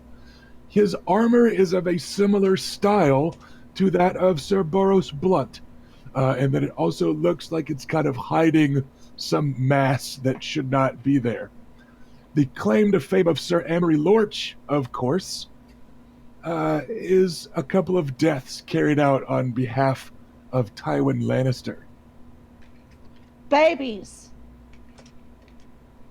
In fairness, one of them was a toddler. But to you, with the house that you all serve, and with the rumors that you all know, everyone knows that Amory Lorch is rumored to be the killer of the last Lord Tarbeck of Rain Tarbeck Rebellion fame. He threw the 3-year-old boy down a well, and he tried to turn that into a reputation for doing whatever he must. But what you know of him, among the most prominent rumors that your grandfather has shared with you, is that it was Sir Amory Lorch that stabbed the young Princess Rhaenys Targaryen into an unrecognizable slab of meat as he dragged her out from Prince Rhaegar's bed and stabbed her dozens of times during the sack of King's Landing. So, I'm pretty sure the bets are in. You've got the Honorable Sir Preston Greenfield against the walking piece of shit, Sir Amory Lorch. But even apart from those reputations, Sir Preston Greenfield is a renowned tourney knight. It was his successes in tourneys that they say got him his position in the King's Guard. Sir Amory Larch is not. So the betting here is simple, and the love of the small folk is as one-sided, yes, as the tilt itself. On the very first pass, Amory Lorch is hurled from the saddle as though by the fist of the warrior himself. And Sir Preston Greenfield is victorious. Amory Lorch does not spring to his feet and call for a blade, perhaps because Preston Greenfield is too old for him.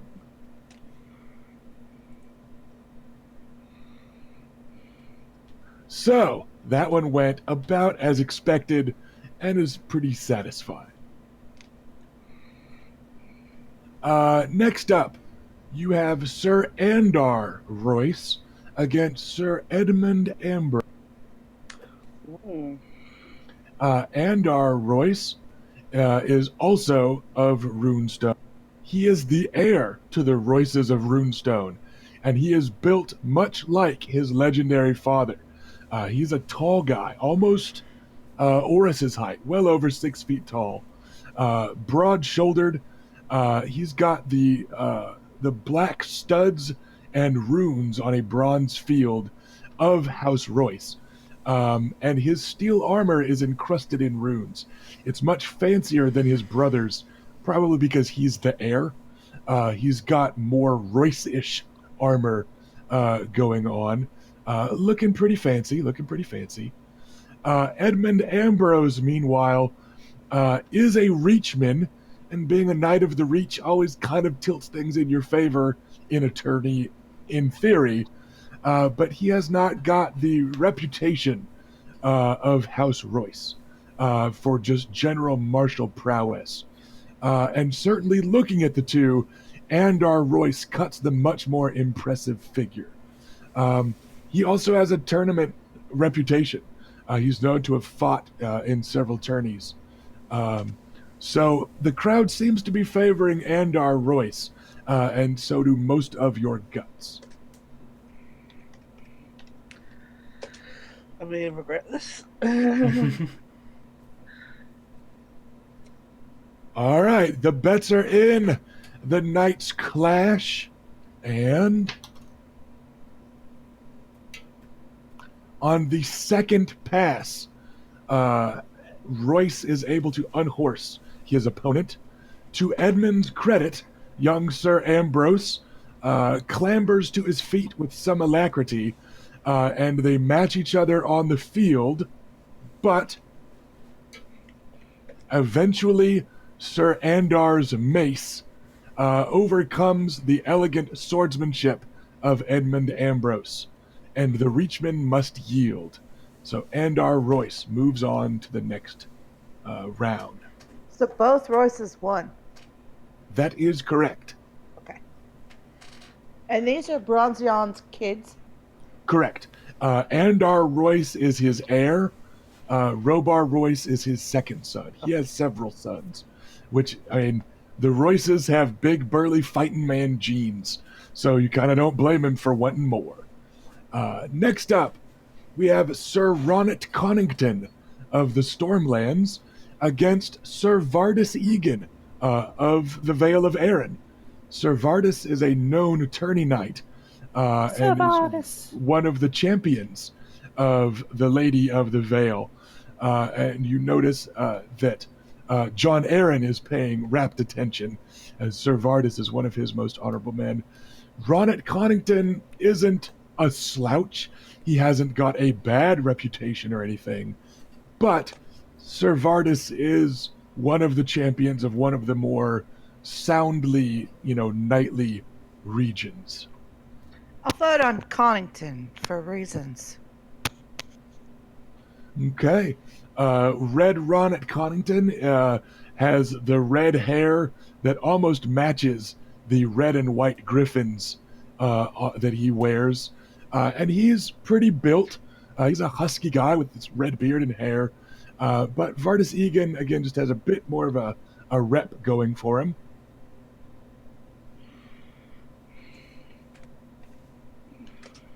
And the bets are in.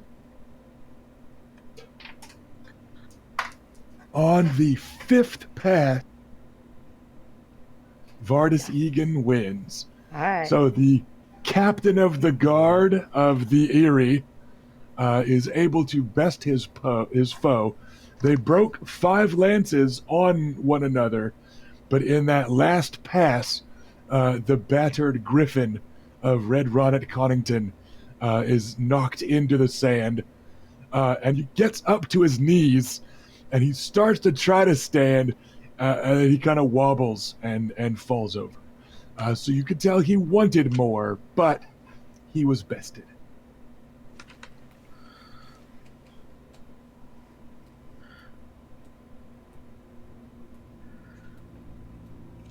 the splendor and majesty continues with Lord Sebastian Errol against Sir Richard Farrow. Of the two, Sebastian Errol is a Stormlander who is the Lord of Haystack Hall, but he's a bit older than his opponent. Richard Farrow is known to be an expert swordsman and is a reachman. So of the two, I feel like probably the smart money's on Farrow, especially if they take it to the ground. I don't feel strongly about either of those people. Again, the odds aren't super strong either way. Sebastian Errol is more experienced at all this. He's a little older, not yet past his prime or anything, but literally just more experienced. He's also a handsome fellow. The sigil of his house is a yellow pile of hay on orange, and he's got this suntanned skin and blonde hair that all kind of matches. So he's kind of dreamy. He's dreamy enough to be a Westerman. But yeah, in terms, it's kind of a toss-up. So bets are in. And the Lord of Haystack Hall is victorious. It takes them 3 passes, but on the 3rd pass, Richard Farrow's lance does not even connect as he is hammered from the saddle. And Errol continues.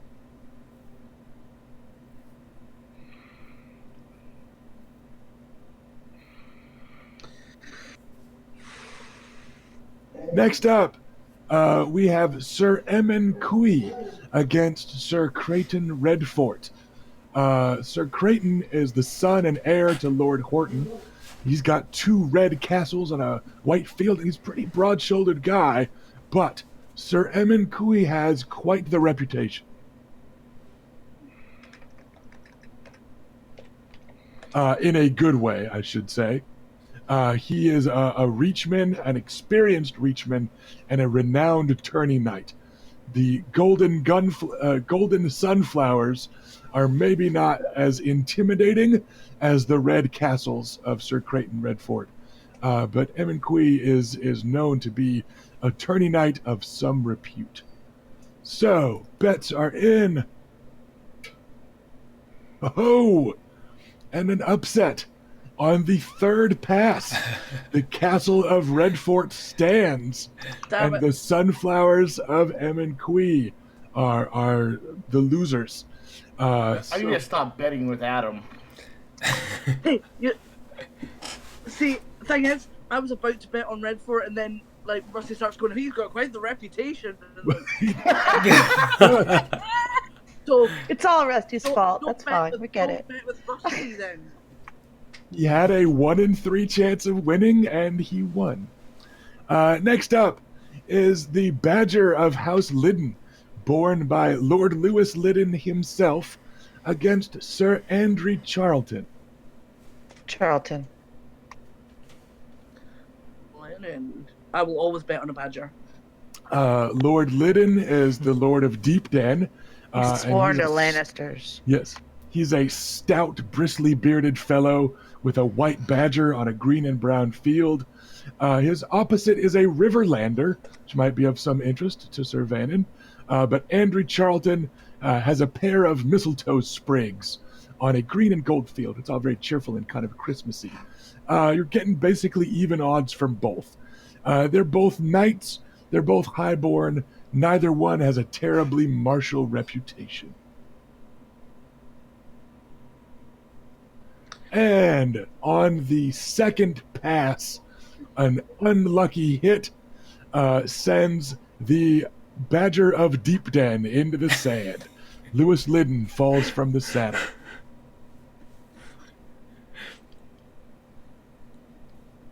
Yay! I'm sorry, Adam. Next up, I bring the you a drink. the crowd goes pretty bananas, is the official term, as it's a pair of reachmen after one another, but also a pair of renowned tourney knight reachmen. Sir Desmond Redwine, the cousin to Lord Paxter, trots in on a fine-looking destrier. that is the deepest red he could find, no doubt to look like the wine that is red, of House Red Wine. And of course, he's got bunches of purple grapes on a golden field, dotted with green. But his opponent is Sir Garland Tyrell, who is himself Garland. a knight of some renown. He is overshadowed by his younger brother, who is an outright prodigy with a lance. But Sir Garland is a renowned tourney knight and reputed to be one of the finest swordsmen in the realms, should matters continue afoot. So, let's get those bets in over in Discord.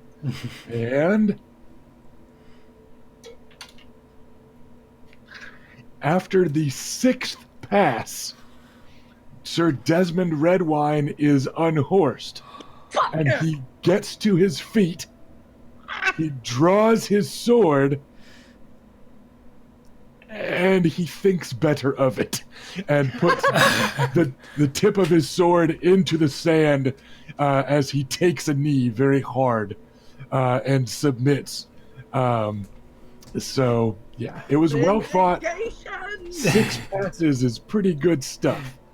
The next one that we cover today is going to be our last pass for the day. We'll handle some of these off screen, or maybe not if chat's also having fun. But we want to get into this last one because you have Sir Donald Wainwood,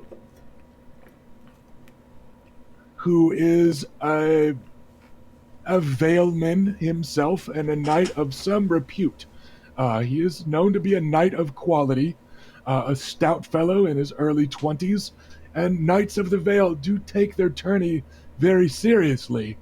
But his opponent is also a Knight of the Vale, Sir Lyn Corbray, the most dangerous sword in the Vale of Erin. He's a slender fellow. Donald Wainwood certainly has bulk on him, and probably a better reputation. Perhaps not a more dangerous reputation, but a better reputation. Lyn Corbray, of course, is renowned for A, his fondness for lads instead of lasses, but B, he's the one that broke the Dornish lines at the Battle of the Trident and slew the only Dornish knight that stood before him from the Kingsguard, Prince Lewin Martell, who was a distant cousin of yours. So, they are both knights of some repute. Donald Wainwood is a bit less storied, perhaps, than Lyn Corbray, but Lyn Corbray is the likelier victor. But the question is, can you bring yourself to bet for him? So, bets are in, and okay.